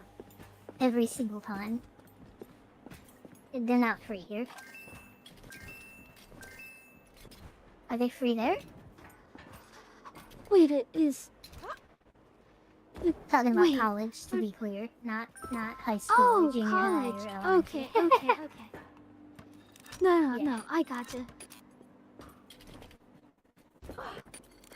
This is one time. Okay, so I was sitting in the spot closest to the door, so that I could, you know, like leave immediately. And the teacher starts saying like, "Well, if those of you who want to, you can leave now. I hope you guys will stay though. I have like something to go over, blah blah blah." And like, as soon as he turned away, I like grabbed my stuff and like duck ran out the door. Like I ducked down below the desks and ran out. And Even like, though he gave I'm you like giggling to permission to myself. Huh? Even though he gave you permission to leave, you're sneaky leaving? Yeah, like I didn't want to like get called out or anything, but I'm out in the hall like giggling to myself and stuff, walking away. And then I realized like 30 seconds later I left my coat in the room. So I had to like awkwardly walk back in and grab it.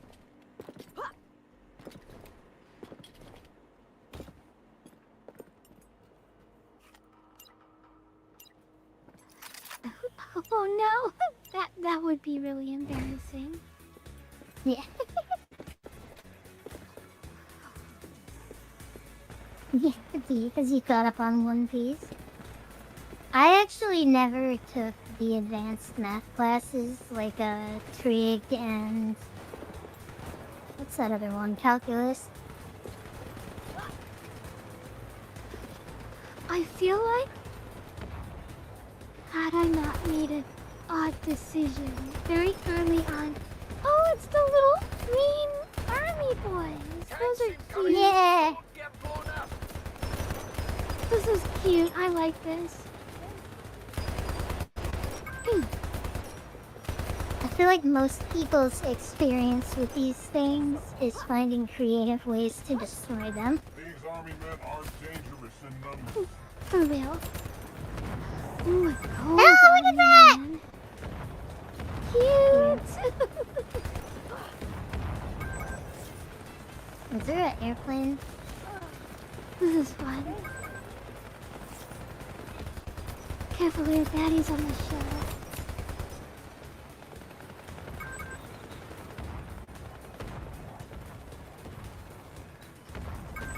So there was probably like 1 or 2 days in high school where I think was like the most canon event defining moment of my entire education. What's that? When I very first came to high school. Like, I wanted to be like, my big thing was I want to be a troublemaker. Like, I have been in a very harsh, very difficult living situation for so long, and now I finally have this newfound freedom and I want to take advantage of it. And the first couple of days, like in high school, there were the Gangado girls that were like the cool girls in the class school. And like, the I long wanted to skirt be girl. this. No, not the long skirt girls, but the girls that have like the blonde hair and the like the dark skin. The ones that were like super trendy and had all the cool outfits that were so colorful. And did you ever succeed at it?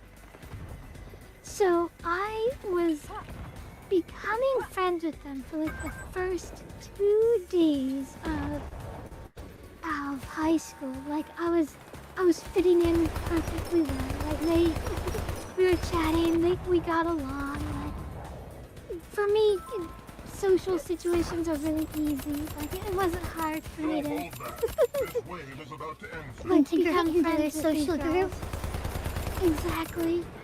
But I immediately pivoted because I saw that it wasn't the kind of person I wanted to be. Because I did something horrible and I immediately regretted it. Oh Like, no! it was Did you push a nerd down and laugh at him? No. I pushed lots of nerds down and laughed at them, but they wanted me to do that, so that's different. No, there was a girl in one of my classes that was struggling, and again, let me remind you, this is like the first 2 days of class, like the first 2 days of the school, right? Like we had just started freshman year. Yeah. And there was a girl that was struggling, and I saw her at the bus stop, and she was trying to become friends with this other girl, and I was trying to be like the little bratty bullies. Like I was trying to be friends with the bratty bullies. And I was like, don't talk to her. She doesn't do her homework. and That's what the bratty mean girl thing is shaming people who don't do their homework. I said that, and you could see she was embarrassed because she was trying to be friends with this person at the bus stop. And I was like, I left that situation proud of myself, but like, as soon as I was alone and I reflected on what I did, I felt horrible. I felt like the worst human being alive. Like, I just potentially ruined that girl's friendship with that person. And like, I was like, no, I am not going to become part of this group. This is not my trajectory in. This is not the direction I'm gonna be going in my high school. And I went back and I found her and the other girl, and I apologized to both of them and said I was honest. I was like, I was just trying to be cool for the Ganguro girls, you know. I was just trying to, be cool to them, but like, I immediately felt bad, and they both understood. And they became friends. They did become friends with me, which, fair. I was a super bitch when I met them. But I'm glad that they, at least, I did affect their ability to become friends, and that was my one and only time I ever tried to be Ganguro. And it ended immediately. I just wanna circle back to the mean girl rebel bully kids. Your form of bullying was making fun of a kid for not doing better at school. It's so funny to me. Like, I don't know if it makes sense to you why that's funny, but like, here, like, if you were one of the bad kids, like, doing good in school wasn't something you viewed as important in any way.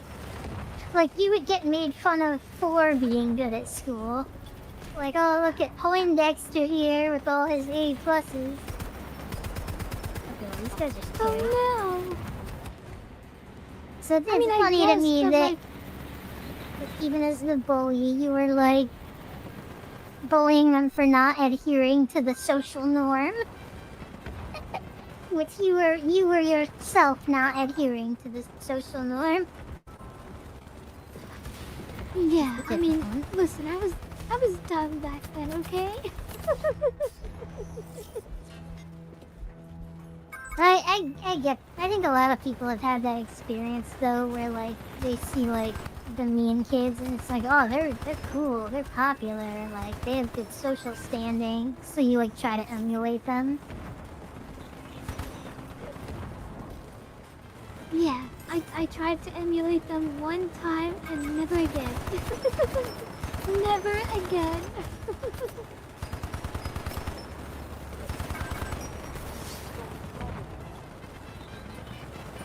Then you wouldn't believe how fast they completely forgot I existed. Yeah. Cause like we were chatty and we were, you know, on trajectory to become friends for 2 whole days, and I just, after that moment, like I didn't interact with them, and they completely forgot I existed. Like, they didn't even acknowledge that like I just disappeared. They were just like, oh, like they were too self-centered to realize that I had vanished from existence.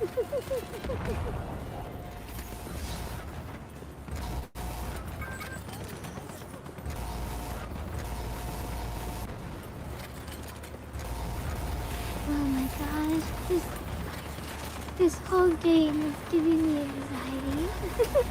Yeah. The value of these dive bombing things. Terrifying. Let's send this boss back in his You're package. absolutely ruining the value of all these really expensive toys. How many army men are that expensive? Yeah, but like, you're in the store. You're literally in the store, and you're destroying all these toys. This store is losing so much product value. Won't someone think about the economy? The store is losing so much money. It's probably lost maybe $200. How will they ever recover it?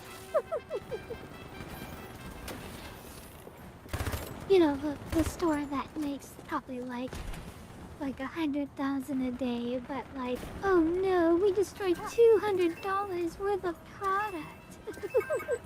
No, Keisha, this is actually why they went bankrupt. We're witnessing it right now. Oh, okay. We did.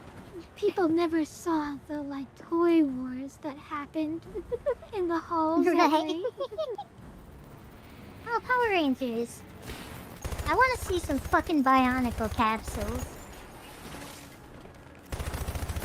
I want to see like little gachapons roll at you, and you have to shoot them, and they pop open, and a random enemy comes out of it that you have to deal with in different ways. It's like, oh, here comes a little gacha ball, and you have to break the ball, of course, because it's coming towards your tower that you have to defend. Gachapons weren't really like a big thing here, but I always liked I think we called them like what did we call them? Not vending machines. I don't believe you. I feel like they're aren't gacha toys like super popular right now? Yeah, where you live. Like, no, I we mean, don't you have like have Boo and stuff like that? Maybe, I don't know. Like, our coin-operated machine things here, they were like very basic, and they were usually just candy. And it would just be like whatever one falls out. You guys have like very fancy gacha machines with like desirable stuff in them. The only Oh, yeah, times I really there's remember... an entire aisle. Yeah, we all have... Yeah, for us, there are two main places you would find coin-operated machines, and they were at the entrance and exit of stores like Walmart, and at arcades. And that was it. Okay. I will be right back, because we're on break. Yeah, me too. Put us on the be right back screen. You got it.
You'd expect this Hello, stream, we're whatever. back. Oh, okay. Hello. Everyone.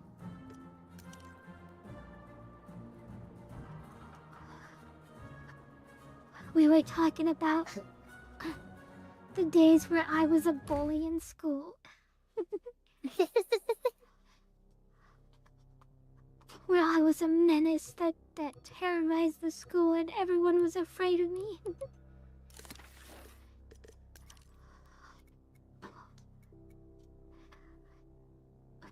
So, Maisie, did you ever go to a school where you had to wear a uniform? God, no. Largely only private schools do that here. Or when I was in high school, that was... or in all of school. That was the case here. The last year that I was in high school, they implemented this, like, everyone has to have their shirt tucked in thing. And honestly, like, I still feel this way. It's all just about control with them. Like, it's just some petty shit. Like, these are a bunch of children, and it's like, they're just constantly trying to fucking control everything they do. Like, don't talk to your friends in the hall. You're gonna wear the clothes we tell you. You're gonna sit where we tell you. And it's like, bro, like, let them fucking be kids.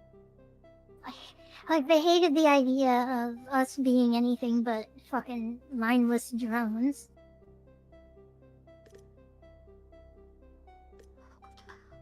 They were legit telling us we had to tuck in our jacket.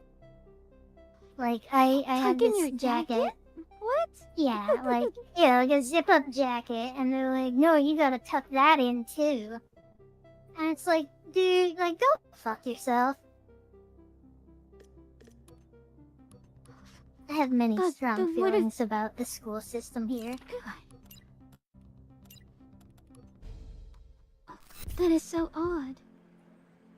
We don't get cute uniforms either. Oh my god, Metal Gear Solid!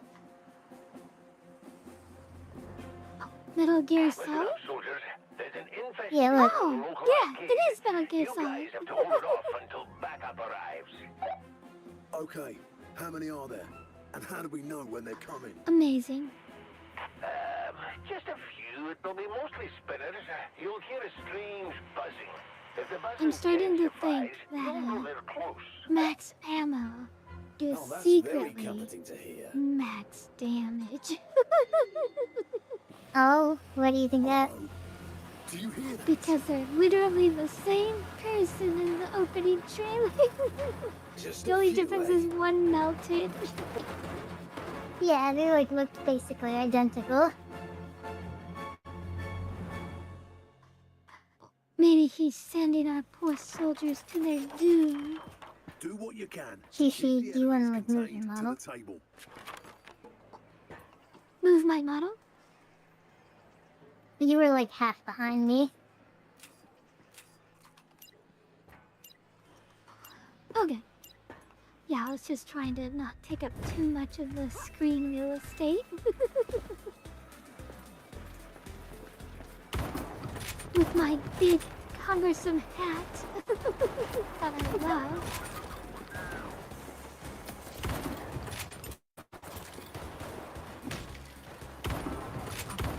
So, of course, I am to wear a uniform. I mean, obviously. Yeah. We got the fun blazer. I remember you saying you liked the blazer. Yeah, I think they look cute. I might feel differently if I was forced to wear it, but... We're boxing them in. We had summer and we had winter uniforms. We had two.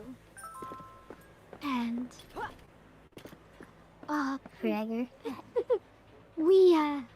there was all these fun little hacks you can do to improve your uniform to make them more unique and individual.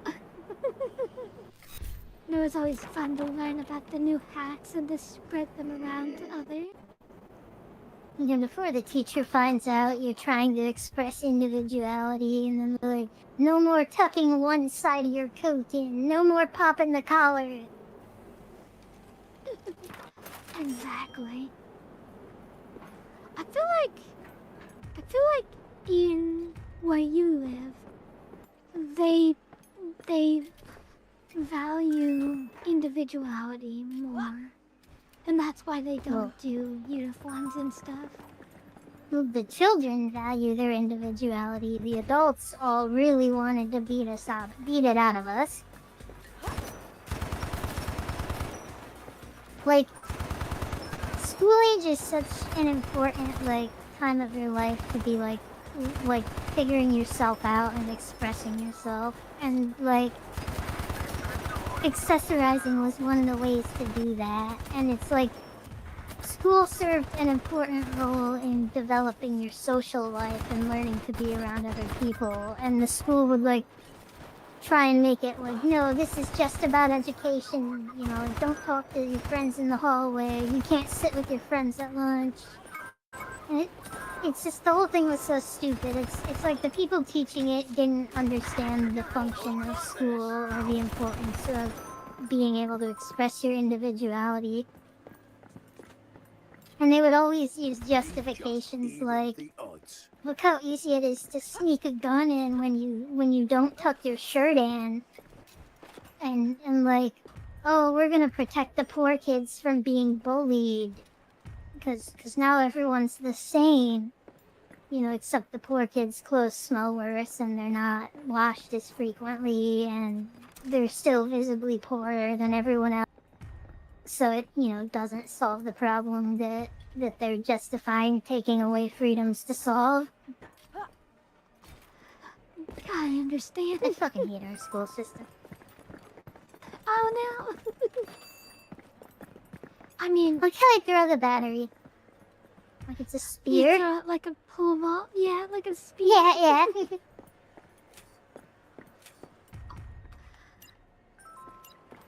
There's nothing to build. Back in the day, Good luck. there was We're this counting on you technique keeping those where you had to hypercores take your alive. skirt and you had to fold it inwards to make, and that allowed you to make a skirt like a few centimeters shorter, and that was like the fun, trendy thing to do. You just lifted your skirt higher. Well, no. See, you button your skirt, and then what you did was you folded it inward from the top, and then you kept it like at the same level, so like it just runs Yeah, the so skirt. I get it. So like it doesn't look like your skirt's hiked up. It just looks like it's shorter. Exactly. That was the big hack that a lot of girls did. Did they end up like banning it?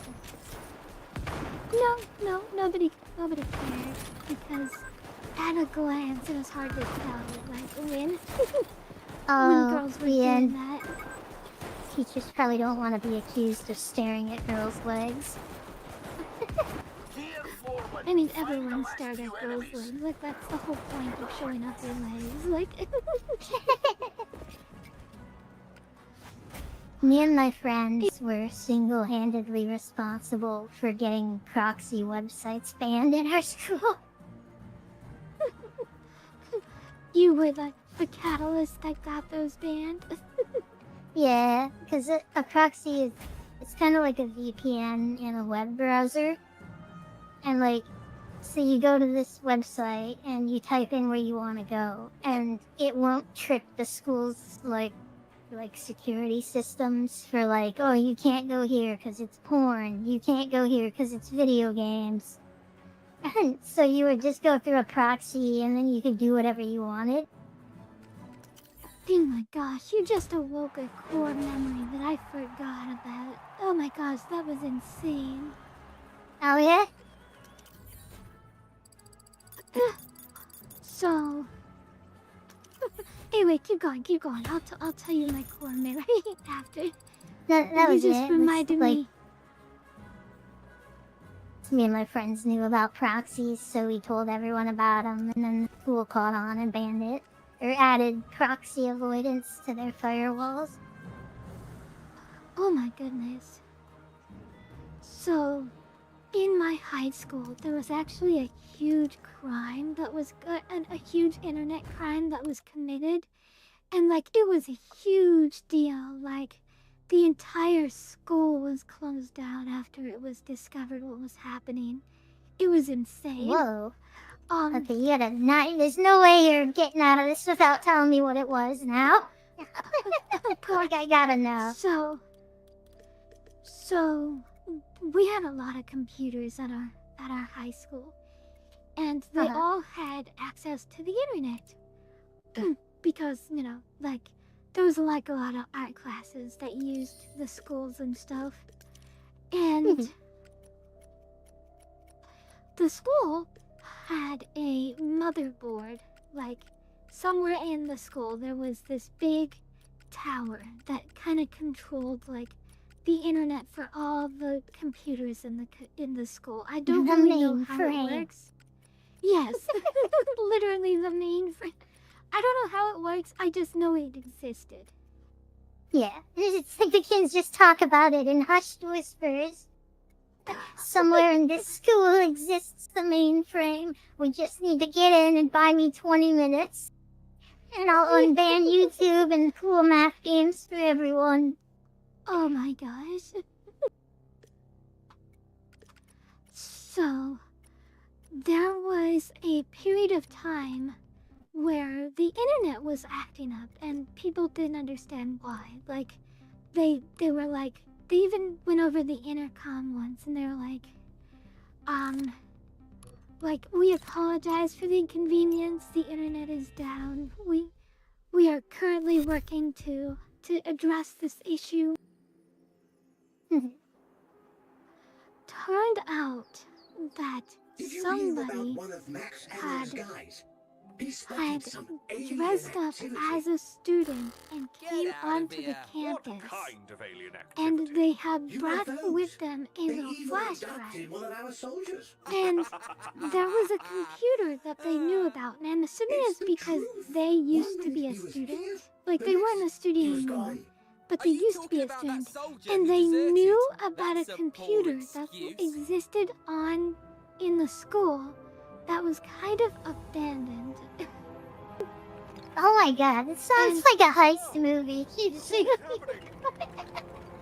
It was like in the back area of the gymnasium or something. I don't remember the exact I've changed my location where this computer was, but like the entire building where the computer was blocked off by police for a while.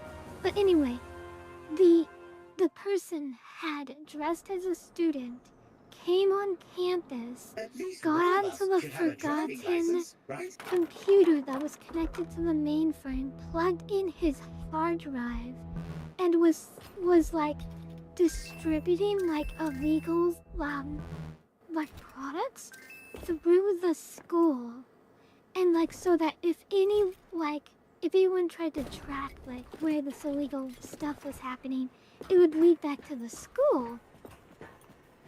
Oh, interesting. So, and they did this because they didn't want to black use market their sales. home computer. Right. I never heard like the full story of like what they were actually doing on the computer. All I know is that they were doing something super illegal, and they didn't want to use their own VPN. They didn't want to use their own computer. So they were using the computer at the school, and they had this little flash drive that allowed them to bypass all of the like security stuff on the computer. I bet the super illegal thing they were doing was they changed one kid's grade from a B to an A. Super illegal, right? This guy needs to be punished to the fullest extent of the law.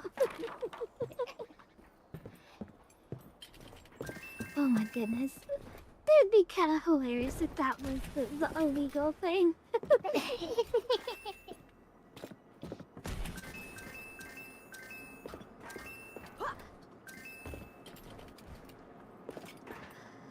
I'm pretty sure it was a lot more serious than that, but I don't know the full extent of what it actually was that he did.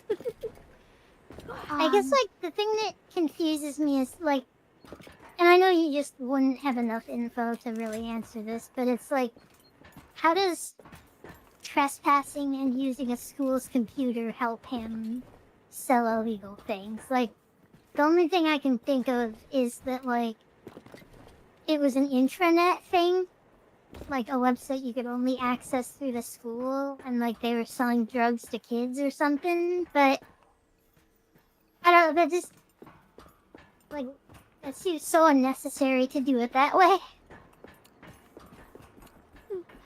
I don't know. That's I don't okay. know what they were doing. I could probably look it up. Like, I bet there was like a lawsuit that occurred with it, and I could probably look up like information if I did some searching on my school's history, because this was a huge deal. Because for like a whole like 3 weeks, the entire school was locked down, and even when the school wasn't locked down, there was like all these large like official like government vehicles that were parked outside of this building. Holy shit! And nobody was allowed to go near it for like several weeks. It was crazy. That's gotta be like child trafficking or something. Like if it was several weeks of official government people surrounding the school, like they wouldn't do that for drug dealing. The first like couple either they days when it happened, police were coming and they walked down the building immediately. No one was allowed to enter that building on the campus. But eventually the police cars disappeared, and these large blue vehicles that had a lot of people with like badges and stuff came, and they replaced the police. And no one ever told you guys what was going on, besides, like, someone was doing something illegal on this computer with the flash drive? No, all that we were told as students were we were not allowed to enter that building, and we had to comply with whatever the people wearing the badges said to us if they ever approached us. That's wild. I feel like it had to be something really serious, like child trafficking or porn or something. Because, like, that is a huge, like, government response, and every hour these people are there is costing them a ton of money. It was a huge deal. It was kind of scary at first, but you eventually got used to it because it was just every day. Like, it was just every day. There's these people wearing the badges walking through the halls, but they kind of ignored the students, so it's just like, whatever. I feel like if they locked down the building, then they probably thought the person was still on the property. Because, like, wouldn't just unplugging the computer solve the problems? Like, you know what I mean? That's what the gossip was. Everyone was like, why don't they just unplug the computer and take the computer too? They probably lied to you about what it was. Like, they probably just told you guys that to, like, keep everyone chill. That's probably 100% true. All I know is that it used to be police officers. And the police officers disappeared. They left. They stopped appearing. But these big blue vehicles with people with very official, Pancake name FBI tags. showing up at your school. And they were just there every day for like a couple weeks, and it was weird. The school went into lockdown, and we couldn't go to school for a week, and then after that, it was like 2 weeks before they stopped being at the school. Wait, did you say you didn't go to school for a week? Or just that building? We didn't go to school. So oh my lord. For a week. For your from country a to Monday shut to down Friday. a school for a week. Yeah, that had to be something more serious than just, oh, he's hacking the computer with a flash drive. I have no idea what was happening, but like everyone had rumors.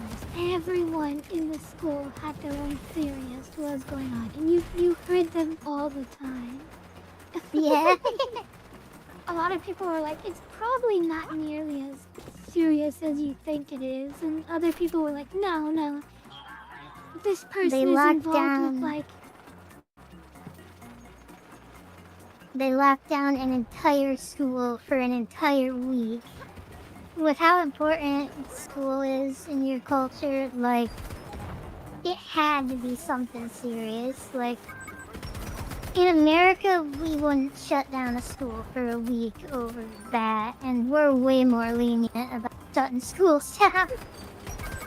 Like, someone hacking the computer, it would have been like a thing kids talk about. Like, the guy would have been like a folk hero to the kids, but it wouldn't have been like, we shut the school down for a week. Like, even if someone had like gotten in and like changed everyone's grades or something like that, or like downloaded a bunch of private info, like, we still wouldn't have shut down for a week. Ooh, interesting. Flamethrower, but it takes up both slots. There was a lot of theories that were running around. Good luck. We're counting on you keeping You think those my school was hypercores the alive. setting of an anime? Maybe, but if it was the same in an anime, and I am the living anime girl, I feel like I would have been at the center of whatever was going on, and I would have resolved it. I ended up You're never... just a side character. I never ended up learning anything about it. Clearly, okay, this is like the Shikamaru arc, where like some side character gets like full full screen time during an entire season of the anime. And they stopped focusing on the main character. You should try to look that up later. I should look it up. By the way, the Shikamaru season of Naruto Shippuden, easily the best season of Naruto Shippuden, hands down. Oh yeah? I didn't even like Shikamaru before that season, and it was just objectively the best season. Although that being said, it had the worst ending ever, and I'm sure everyone agrees with me. But at the end of the season, Naruto, who wasn't involved the entire arc, the entire Shikamaru arc, Naruto wasn't even involved, like at all. And he just comes on the last episode, uses his Sharingan and kills the big bad of the season. And it's like, Wow. gross, ew, gross, I hate it. Dumb. Why? Shikamaru should have been the one to defeat this guy, not Naruto. Ew. I hate it. So, I never... Oh, sorry, go on. If you never watched the season, what happened was Naruto was training to learn a new Sharingan. Meanwhile, Wait, Naruto can do Sharingan? I thought you need Sasuke eyes. Oh, not Sharingan. Whatever his spin attack is. Rasengan, yeah. He's learning a new Rasengan. And meanwhile, Shikamaru's teacher was killed by a vampire and a puppet master. And the whole season was Shikamaru coming to terms with his teacher's death, mourning his death, and then it was a revenge arc. And it was so cool because it was Team Shikamaru. And just for flavor, they added Kakashi as the replacement for his teacher. And it was like, okay, cool. I'm down for Kakashi and the Shikamaru team having their own season. This is amazing. I love it. And it was the best season by a lot. Like, hands down, because Shikamaru is like a very technical character. Like, he plans things ahead of time. He does like Batman prep time, but you get to actually watch him do the prep time. Instead of Batman just pulling it out of his ass at the last second. Anyway, when I was introduced to Shikamaru, I thought he was pretty cool. His power set. Yes. I thought he was alright, but I didn't think he was able to be a main character for a whole season. Until that season occurred, and I was like, oh, okay, no, actually, he's the perfect character to take over the anime for a whole season. Was it more of a mystery, intrigue kind of season? Like they had to figure stuff out rather than just fighting people? Not at all. The season starts with the teacher and 3 other people encountering this vampire Akatsuki. And the Akatsuki were the enemies that they were dealing with. Naruto and his group had already dealt with 2 of them. And they knew that there was 12 of them in the kingdom. I'm like, okay, well, these are just 2 more Akatsuki. Let's just deal with them. But they learned that the Akatsuki that the teacher was fighting was immortal. He was unkillable. It was impossible to kill him. And they were like, okay, this is bad. But then they learned a new thing where if he cuts you with his blade, any damage he takes, the person who attacked him would take the damage instead. So if he managed to get your blood on his blade, any damage he took, the person who damaged him, or the person whose blood you had, took the damage instead. And that was the big scary thing, oh, this person, we can't deal with this person because any damage we deal to him is hurting our friend instead. Running out of juice. And he's immortal, so like, this is just unwinnable fight, and we're in trouble, and how do we win this fight? This is hard. And then he did the most shocking thing ever. He took his blade and he stabbed himself in the heart. And it was just like the most dramatic moment, because like, that was the, I didn't care about Shikamaru's teacher at all, but the moment the vampire stabbed himself in the heart, like, I visibly gasped, and I didn't even know that I cared as much as I did. Like, I was like, oh no, I love this character. I didn't know it just now until he clearly died. Because they established, like, the roles of the vampire and how it worked.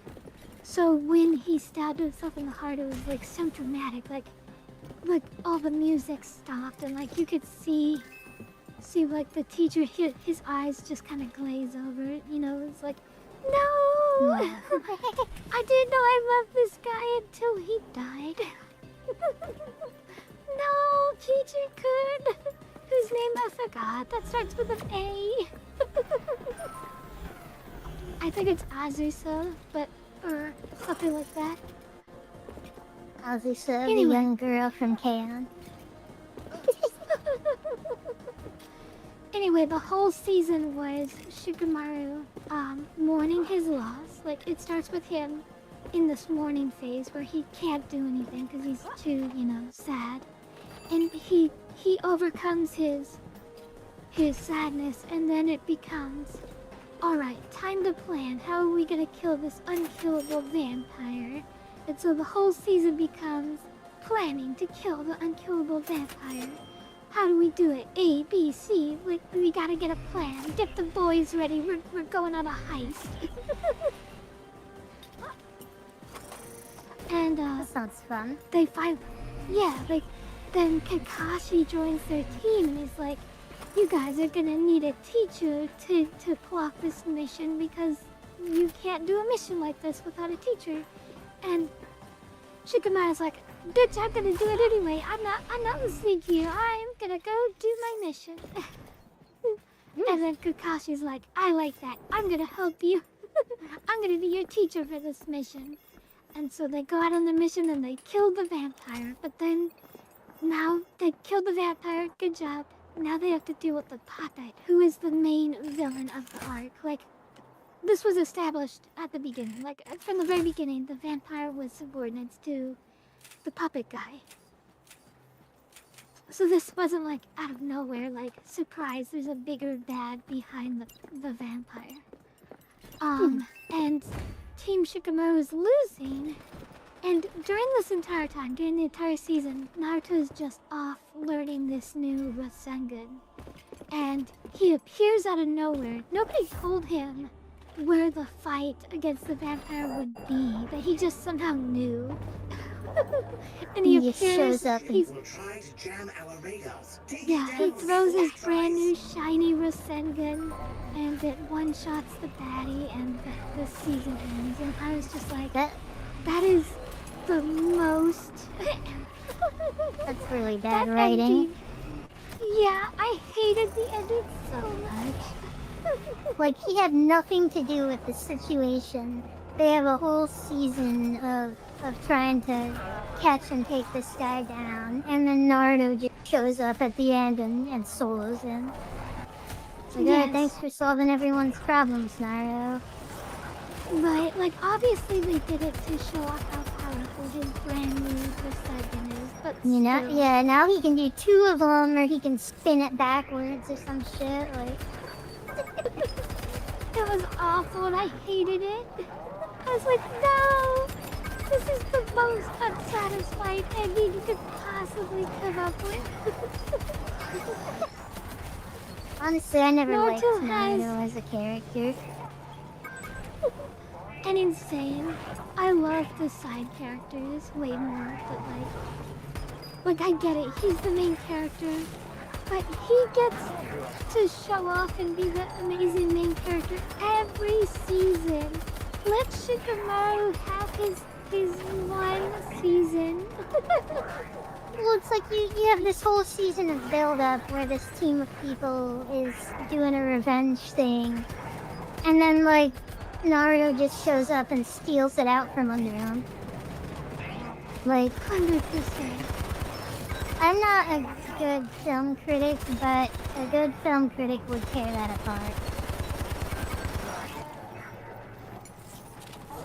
Anyway, you were gonna say something and I went on a Naruto tangent.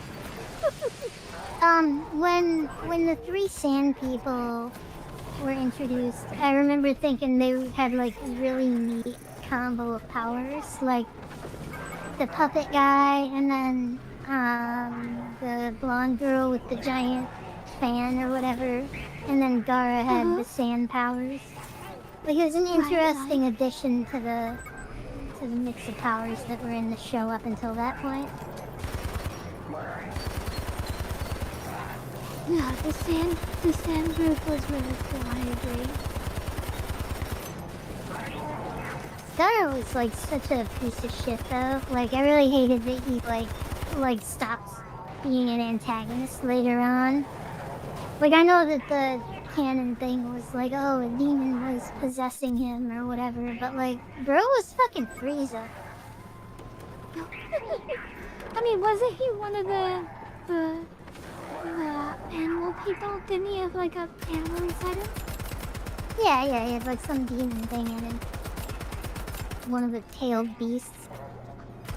And that was like the explanation for why he was like trying to murder Rock Lee in the tournament.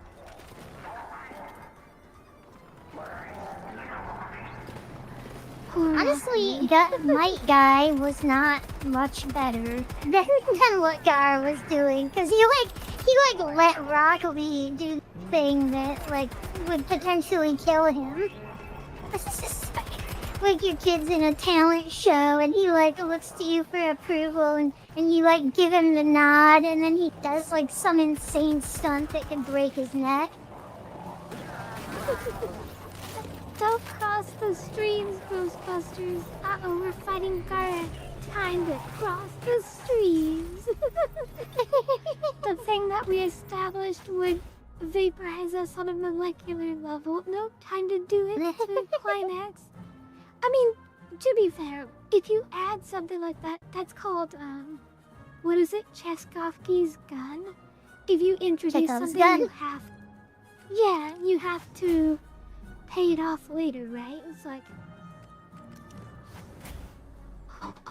It was kind of cool how introducing it.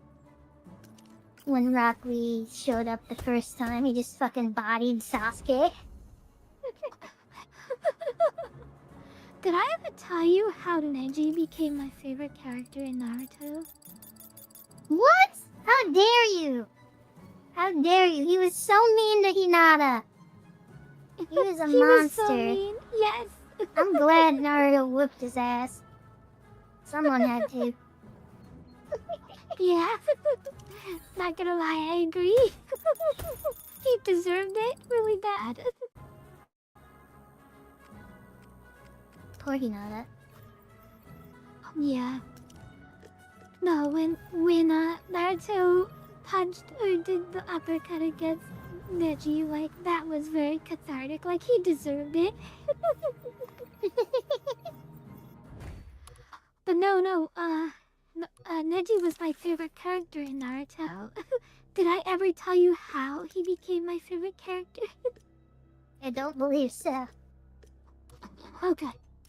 So another Naruto story time. Naruto story time with Kyushu. So, when I first started watching Naruto, I had already... Man, I'm so bored with this attic. Why does Max Ammo send us I these knew grimy Shippuden outposts existed, anyways? but I wanted to place will never start be fresh. I wanted to start We can with never be too Naruto. careful. I didn't want to You never know start what's with lurking round the Shippuden. corner. No, you're just saying that because you're scared of the dark. And this was before I'll I go was patrol sector watching B. anime on Oh, wait for the me. internet. It was when I watched it on TV. Why So, is the hypercore damaged? I was watching Naruto, Did and you I need to just join target practice? joined Do in you a really random think I'd spot. be here I by don't remember myself? I've what never fired a single shot season here. I was watching. It was pretty close to the beginning. of season 1, but I saw the team and I was like, oh, Hinata's cute. I love Hinata. She's my favorite character. And I was just watching and enjoying and watching the next episode and enjoying.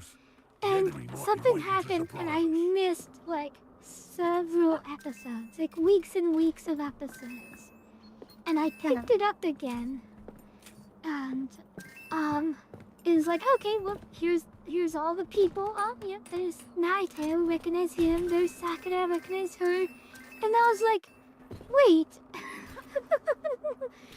This person is clearly Hinata, but this person is a guy. Did Hinata turn into a guy somehow? Had all of Hinata's powers, had all the same attacks as Hinata, had the same eye thing going on. It was just clearly Hinata, but she was now a boy, and I was like, okay, I guess somehow Hinata turned into a boy. Like, I mean, it makes sense. Reverse sexy jutsu. It's a school of ninjas. For them to hide their identity like that, I guess it makes sense. Like, okay, cool, I'm on board. So you thought he was Hinata, and then he did something badass, right? Exactly. So like, I wow, was like, Hinata's gotten this so is just... brave. Yeah. Hinata is secretly actually Neji. Neji was Hinata the whole time, and just being a ninja, hiding identity. Like, I get it. Like, ninjas, it's a ninja school, makes sense. And then, I'd become invested in Neji, and because he's my favorite character, because it's Hinata. And then, I saw that Hinata and Neji were two different characters, and I was like, oh, oh, these are actually just two different people that are literally identical to each other. And at that point, I had already become invested in Neji, so it was a foregone conclusion. Yep.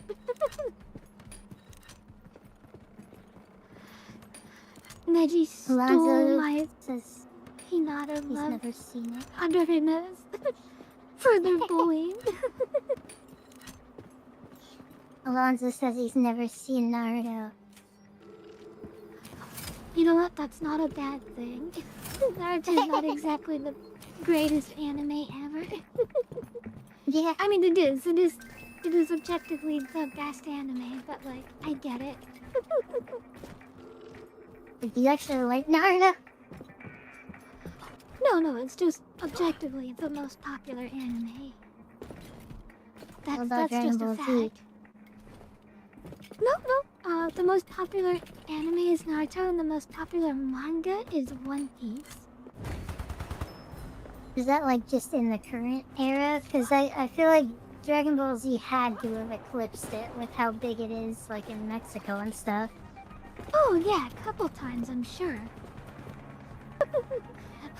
Like, I'm sure that the crown gets passed back and forth constantly, and the fact that Naruto ended and Boruto was here, like, I'm sure, like, it's, like, not even on radar anymore.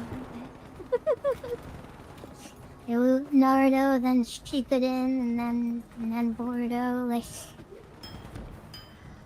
I don't even know if Boruto's even popular, to be honest. I watched like a couple episodes and I didn't like it because like they took characters I did like and made like new versions of them that were different in ways that I didn't like. Like they made a new Sakura character but she wears glasses. So like instant loss for me.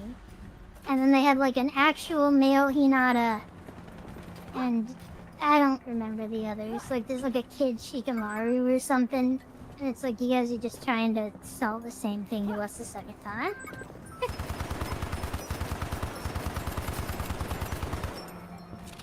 That's cool, Alonzo.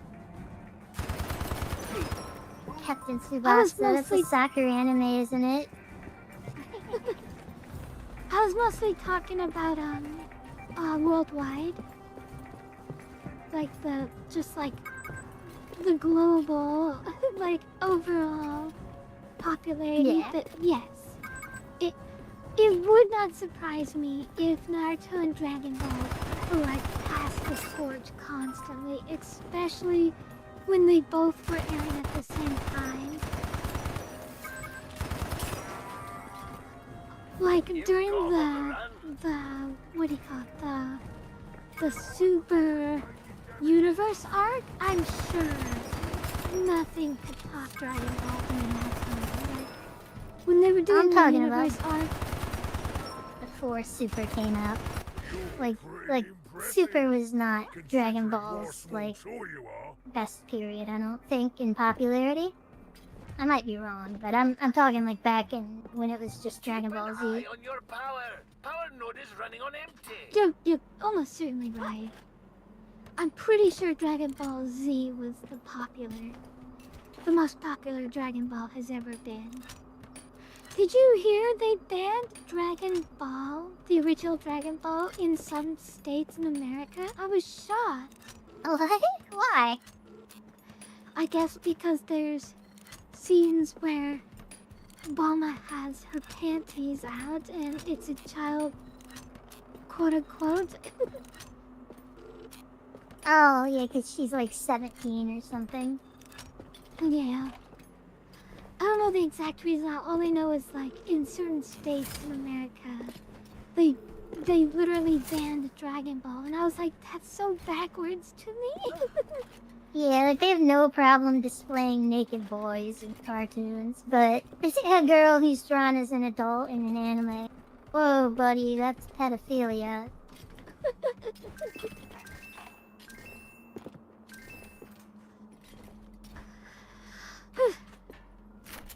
I used to watch a lot of Naruto, but I stopped because I overheard someone say that Neji died, and Neji was my favorite character, and so I stopped watching.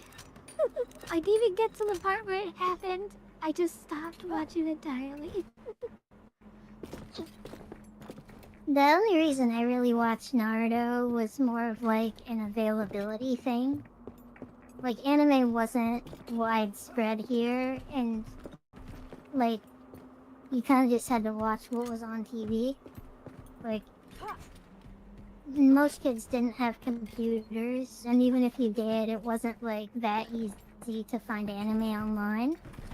Like this is before YouTube was even a thing.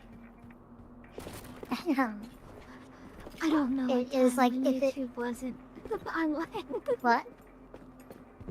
I don't know a time before YouTube.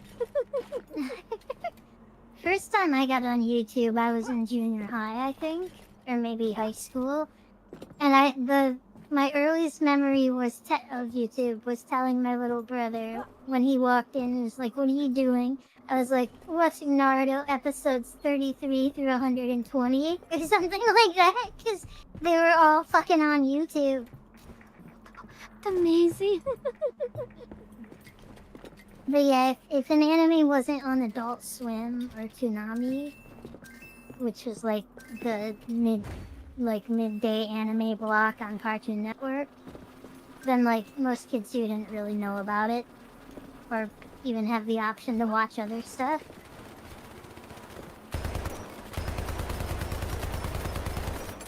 Oh my god, the glue like completely stops the spinners. That makes sense. Watch lots of spinners, any kind of glue. Like, yeah, that's just fact.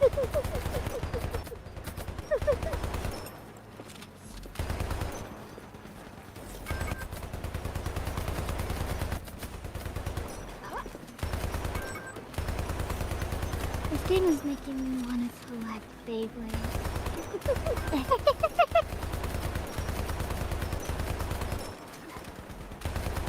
I've always been fascinated by Beyblades. I've never collected them at all.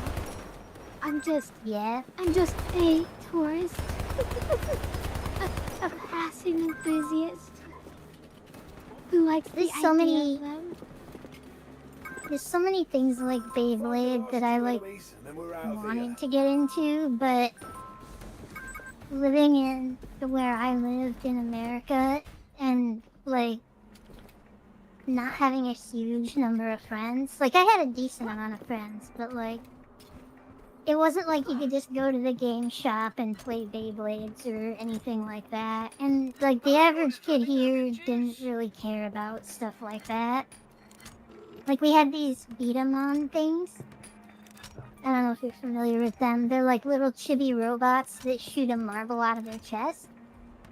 And it's just like Beyblade, where you like buy little individual parts and customize them and stuff, and you battle other people. But every time I tried to get into something like that, it was like I had no one else to do it with. Like no one else was collecting beat 'em ons for me to trade with.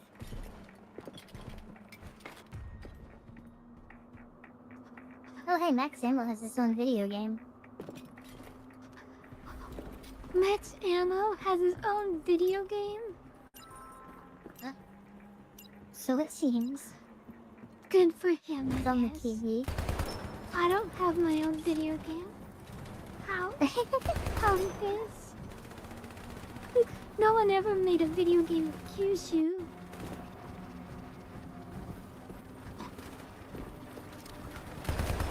Leah, if you're still here, I saw your card comment thing.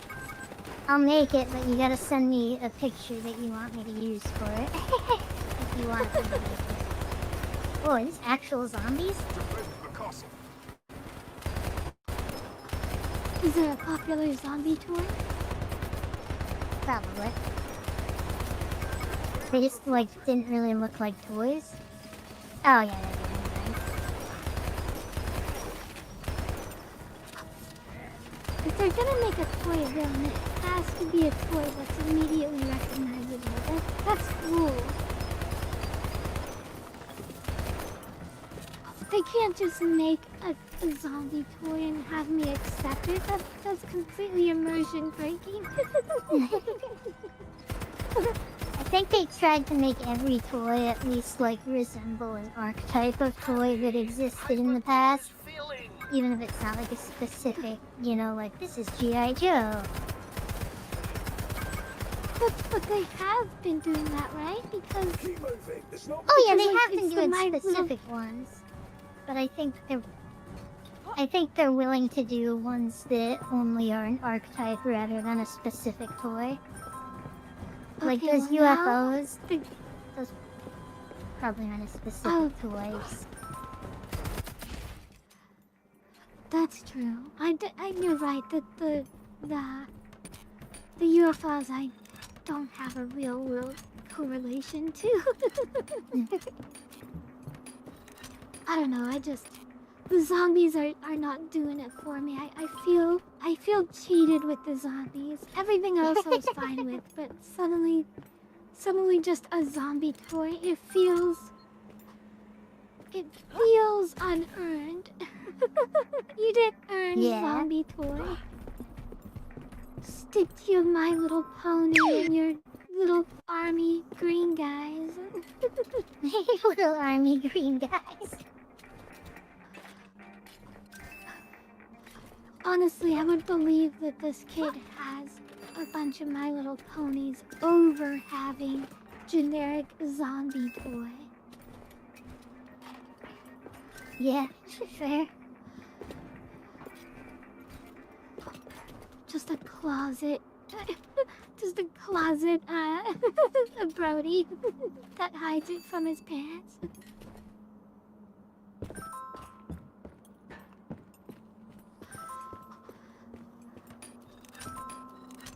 I will say, if I was making this game, I would have by now put a Barbie enemy, and it's probably a good thing that they haven't. Because there's no way a boy this young would have Barbie dolls.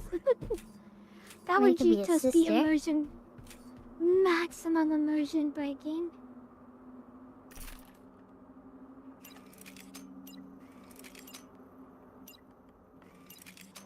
That is true. Sister does bypass all justification for other toys existing. I don't know, I feel like they haven't exhausted all their generic toys yet. Like, where's the Slinky enemies? Where's the Potato Head enemies? Like, Well, this level was like specifically zombie themed. They're like in an attic and they referred to it as like a remote location, and the one guy's afraid of the dark. And then all these like scary faces came out of the shadows. So it's not like they're gonna be zombies for the rest of the game. I think like it's just a this level thing. That's fair. A fun idea they could have done with an attic level, if it's a bunch of scary toys, they could have done like super old toys, like some fucking Furbies in here. I'd be scared. Furbies? Oh my gosh! Like really old toys, like yeah, creepy dolls. Yeah, creepy dolls, like the horse on a stick. Stick with who?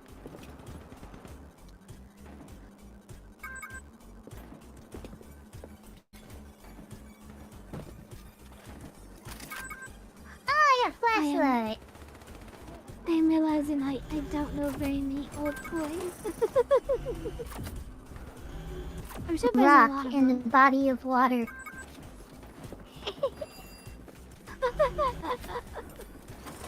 Classic toy.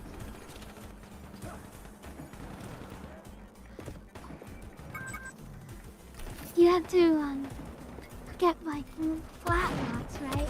Because you have to like make the rock bounce on the water. Oh yeah, I think you're right.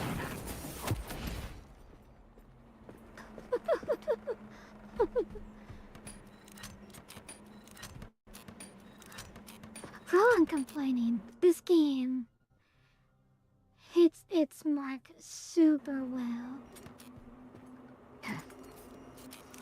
Yeah, Like, this would be honestly, a lot of fun if I had 3 friends over and we were like just playing this and maybe drinking. I don't have 3 friends to have over. being all nostalgic, which is admittedly what we've been doing this whole stream, right? Like, this game really brings out stuff from when we were younger. This game really does bring out the talking about the past extremely well, which, you know what? It succeeded. I know this is like a very common opinion, so it's not a hot take or anything, but I really miss when like it was easy to just get friends together and do couch co-op. Like, it seems like a lot of games come out that are like made to be co-op, like It Takes Two and those kind of games, but it doesn't capture the same vibe as couch co-op did, and I guess also on some level I miss it because I like don't have people to do co-op with. Yeah. I mean, you could probably, like, make friends in your neighborhood, right? Like... I don't live in a neighborhood. I live in a pretty rural area, and most people here are, like, rednecks. Gotcha.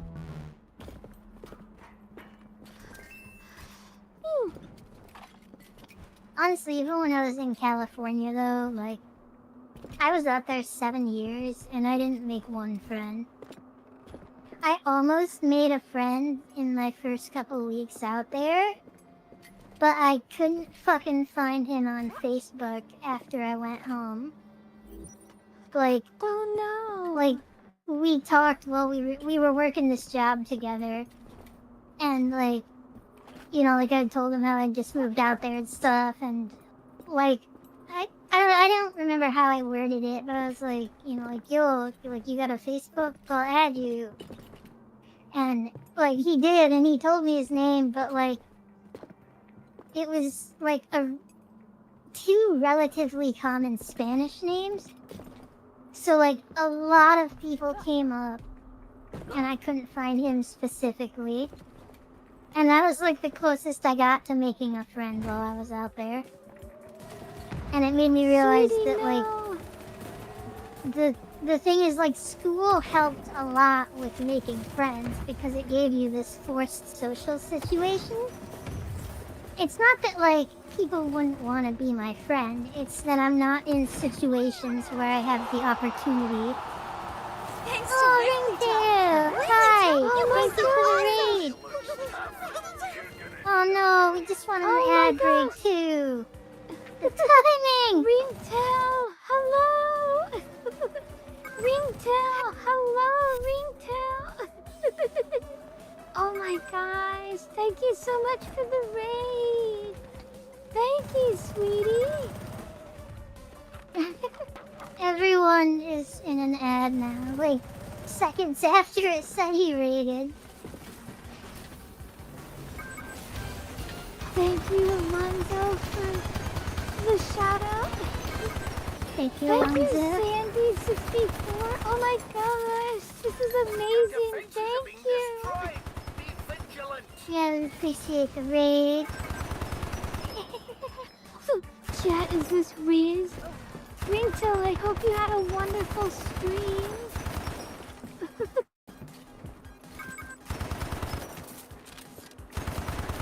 Hi, Genki desu. I always get Ringtail and Tail style mixed up.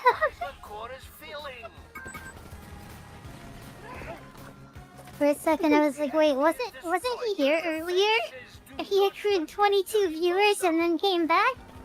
But then I was like, no, that was Tail style. Well, thank you all for coming to PC. My name is Kyushu. I am the magical girl VTuber. I'm Mizuki, I'm the blue-haired one. Or the blue-haired one. I have a cyber theme. He has rings in his tails. Ringtail, if you feel free to raid and run. Please, take care of yourself, get something to drink. I appreciate the raid so much. But what were you guys doing? You were playing oh, you were just chatting. What were you guys chatting about? Tell us about the stream, Ringtail. We have been talking about nostalgic stuff. This game has been putting us in a really nostalgic mood. Building Lego? That's awesome! Speaking of Lego, oh man.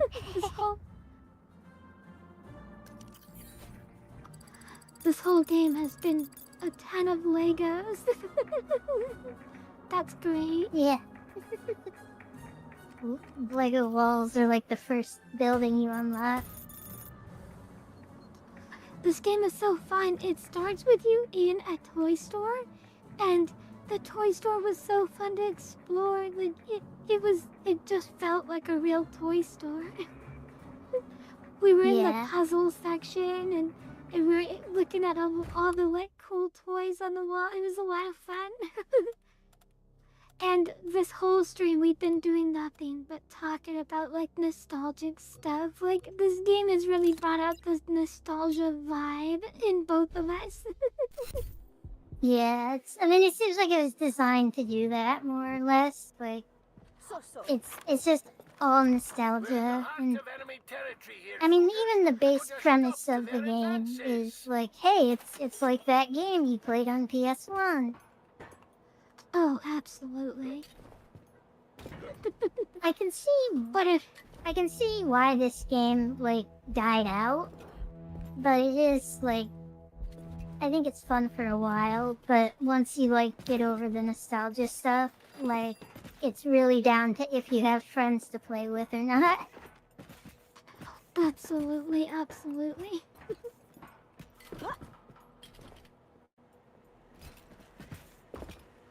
Well, next time we play, I will gladly play with you, Mizu. No, this is like a $30 game. Oh, okay. I only have It it looks because really fun. it's in my Steam library. I mean, if you think you would Okay. enjoy playing it solo, feel free, but... Yeah, I mostly just want to play with you.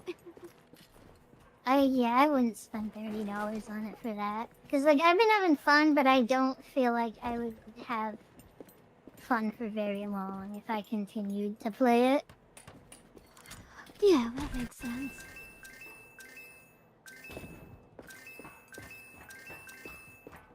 It definitely does neat, what though. it's trying to do amazingly well. Like, what it's going for, it is a masterclass at what it's trying to do. Which is And the really level capture designs the are idea fun. that you're... Oh, 100%. I mean, I was scolding a child I don't even own for leaving his toys in the bathroom. Because I was so immersed.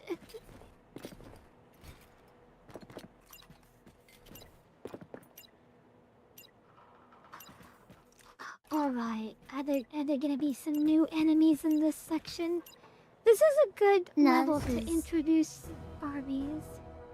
If they're... This is an they old were gonna level. introduce them. I didn't have enough stars to unlock the next level, so I was like, alright, I'll just go back to this toy store level. Okay. After you finish this level, do you want to call it a stream? Yeah. Do you have to work today? Yes. Homer? Yep, no holiday weekend excuses. Aw. What is these tearing little through guys? this. Huh? Well, I'm just trying to discern what these toys are that are attacking you. I mean, that's They're like clearly blobfish.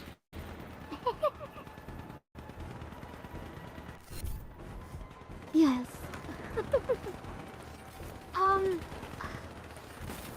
Have you ever heard of,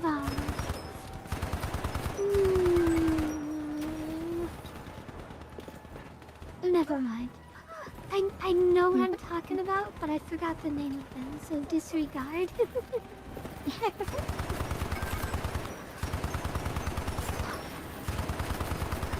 But those are clearly, caged drones? Have you ever seen so a the caged drone? Those are actually a reference to a specific real toy. There were little flying drone toys, but like a common problem was that like you crash them into something and it breaks. So they made these like ball cage drones with a really lightweight cage so that like when you ram it into something it doesn't just break. Okay, it just bounces off. That's smart. Yeah, basically.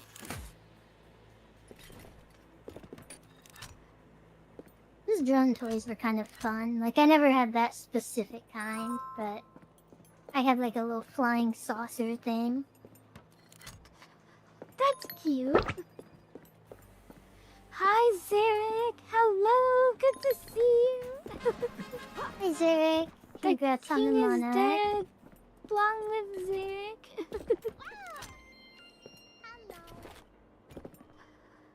Hi, we were just about to end the stream after this this level, but we've been talking about nostalgic stuff all stream, and it's been a lot of fun.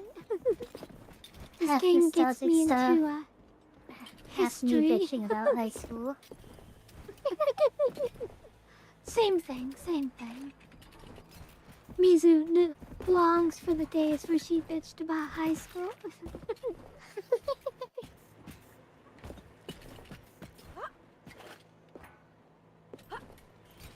I still, like, multiple times a week, repeatedly have dreams about having to, like, retake a class in high school, or just, like, for some reason, I'm forced to go back to high school. And it sucks, and I don't know why it keeps happening. Like, It's gotten more and more frequent. Like, it used to just be once in a while, and now it's like 2 to 3 times a week. Oh no! That is very frequent. I recently had a mood dream about Starfire and Raven. I think I told you about it. Yeah. I can't talk about it on stream. Too lewd for stream.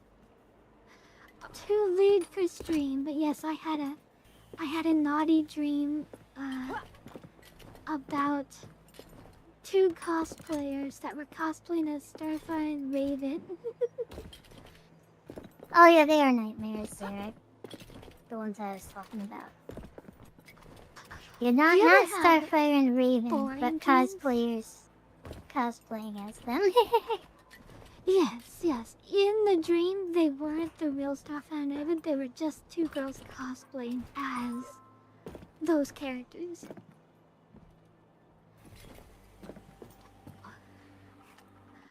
Mizu, have you ever had like just a boring dream where the dream was nothing but you just sitting around scrolling on your phone?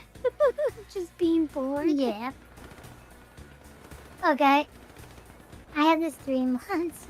My internet was out at home, and it had been out for like at least a day.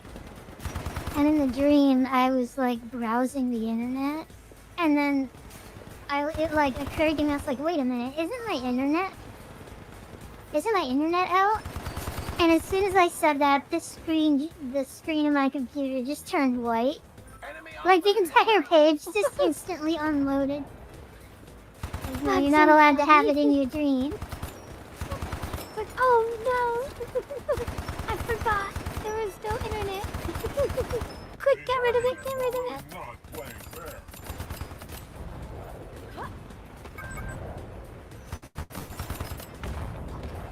Zarek, Mizuki unlocked a core memory that I had long forgotten this dream. Of when someone did something super illegal at my school. And I don't know the details because I was never told the details. My guess is child trafficking ring. She had like pancake FBI at her school and they got shut down for a whole week. It was insane. But the problem is that it became really mundane. Even like within the 1 week or 2 weeks that they were there. Yeah, just because you're all just like used to talking about it and dealing with it. Exactly. Your internet trolling you in your dream, that is really funny. Even in your dream you can't have good internet.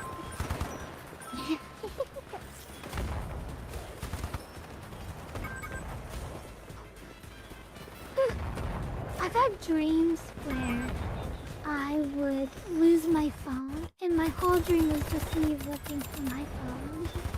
And it's just so boring and like just the most like who cares dream ever. It's like, oh, I swear I set it down right here on the couch. Surely it's gotta be here. And I check the couch and it's not there, and then I hear it ringing in the other room. And I go into the other room, and I was like, oh wait, no, I set it on the couch. So I go check the couch, and it's not there.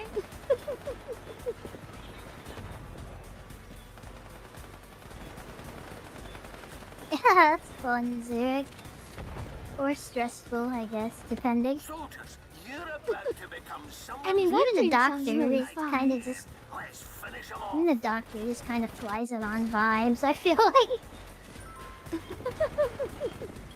He's like, the doctor's like the guy who's like, nah, I know my car. You know, he doesn't know how to fix a car, but he's like, I know my car. So no, I got this.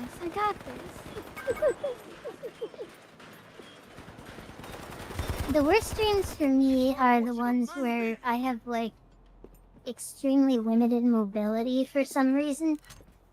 Like nothing's holding me down. Like sometimes I'm even up and walking, but it's like it feels like I'm trying to play that co-op game where like even like any movement, just basic walking is like really difficult. And I assume it's because my body can't move in real life because I'm in like sleep paralysis mode. But it's like, it's so frustrating. Like I remember several dreams where like I spent multiple minutes just trying to like get out of bed, or like I'd keep falling back down every time I stand up. And I had one where I was like just in this big parking lot and it was dark and I could only see like 100 feet out, and there were like parking lot lights, but I knew I had to like travel like several hundred feet to get to the store that my mom was in. And it's like, it was just like playing co-op. Like, I had to like really hope I didn't fall over, and like every step was like in slow motion and really difficult. Oh no, that sounds awful. That sounds really stressful. Yeah. I used to be really good at waking myself up from dreams. Like, I would just like force my eyes closed really tight and tell myself like this is a dream, and then like open my eyes forcefully, and I would open them in real life.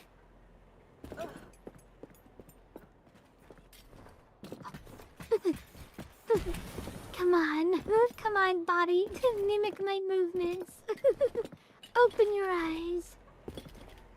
Sometimes I'm not even like certain that it's a dream, but it's like, it's a good way to find out.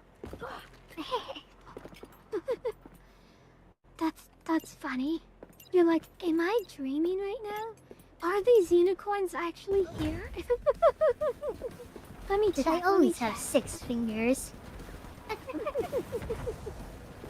I mean, I'm sure I did. I remember always having 6 fingers, like, all the time. Even back in my young days when I was an expert fighter pilot for the military. But, like, for some reason, I feel like this might be a dream. No, Zarek, I haven't heard of that. What is it?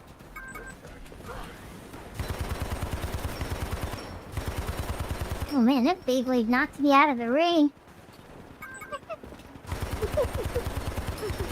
That must be the baby that they banned because it's too OP.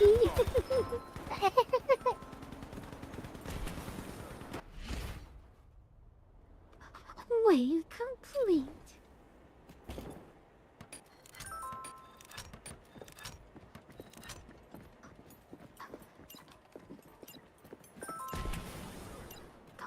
It feels like you always have resources to make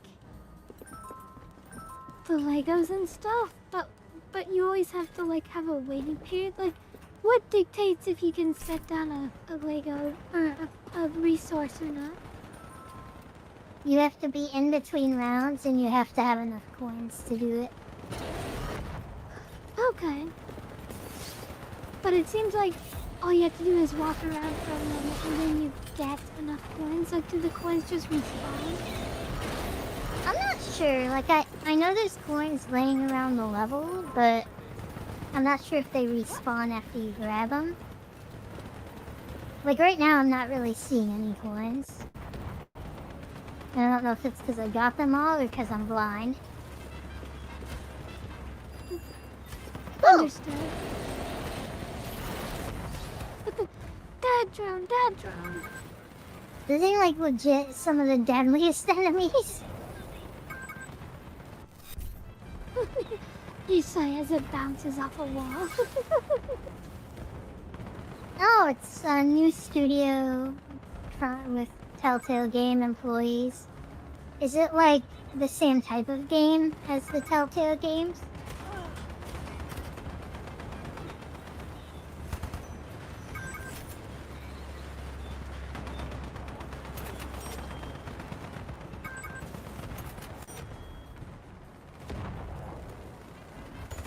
Is this the last wave?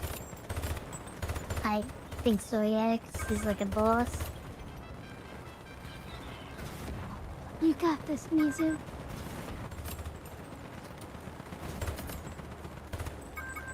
Oh shit! It's got Jesse as the main character. Okay, so it's a superhero Telltale Games style game. Yeah, that could be fun. That's cool. I'm surprised Speaking Steph of hasn't things- told me about it. Speaking of things that I've always wanted to do but never got to. Any TTRPG that isn't Dungeons and Dragons. I have wanted to try and I've never gotten the chance. Aw, that's too bad. I almost got to play a superhero TTRPG and then we didn't. And that's the end of the story. Quick! Hypercore is nearly wasted! QQ, I cry every time. This guy's brutal.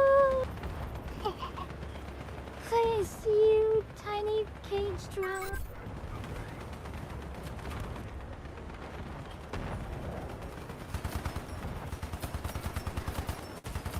Mizu, you're in the death spiral. This is bad. I don't know where this boss is at.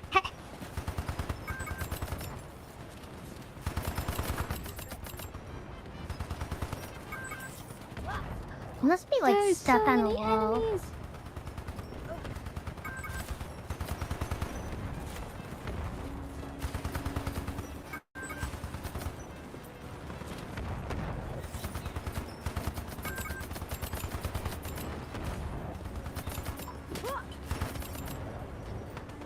My nerd is coming out. I am part of a group. We have done D&D 5e, Lancer, Vampire, the Masquerade, Call of Cthulhu. Hypercore before it's too late! I've played Oh, wow. D&D 5e. That's it. That's the only one. I used to play this one game. It was a live action role playing thing, and the guy who made it insisted that Vampire the Masquerade copied him. And like Oh, no no. one knew about him. Like he was not like some widely known figure that had reason to believe a big company stole from him. He just, Oh, for no. whatever reason, had convinced himself that he created this and they stole it from him. Shy Lily stole my Fry Tiny. I swear she stole my Fry Tiny. Wait, Cy Lily has a thigh tiny?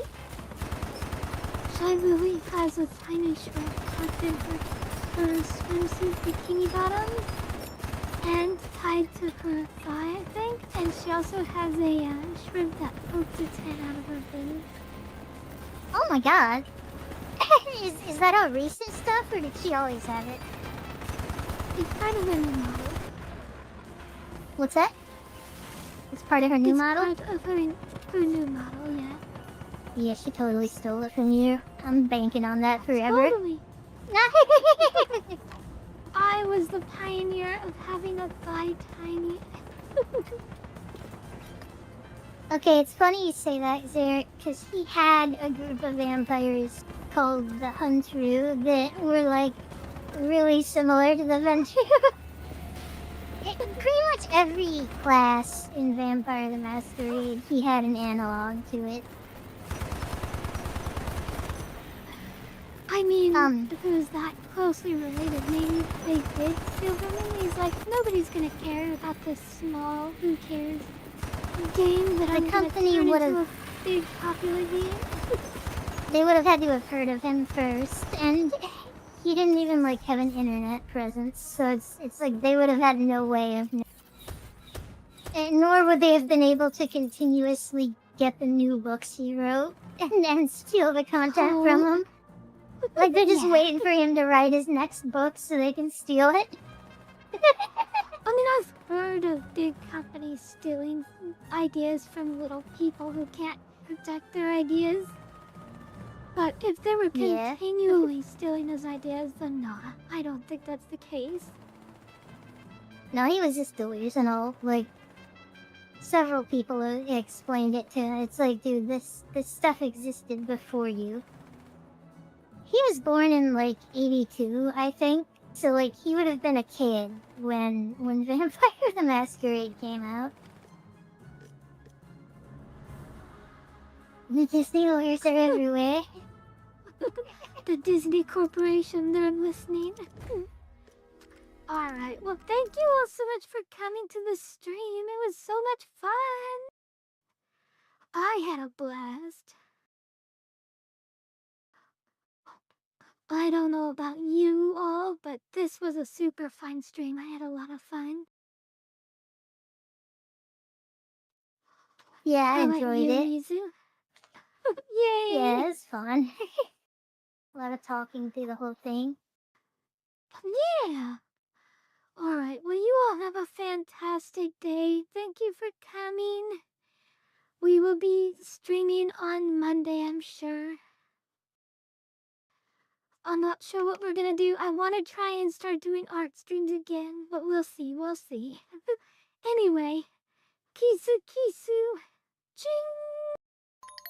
Good night, everyone. Congrats on the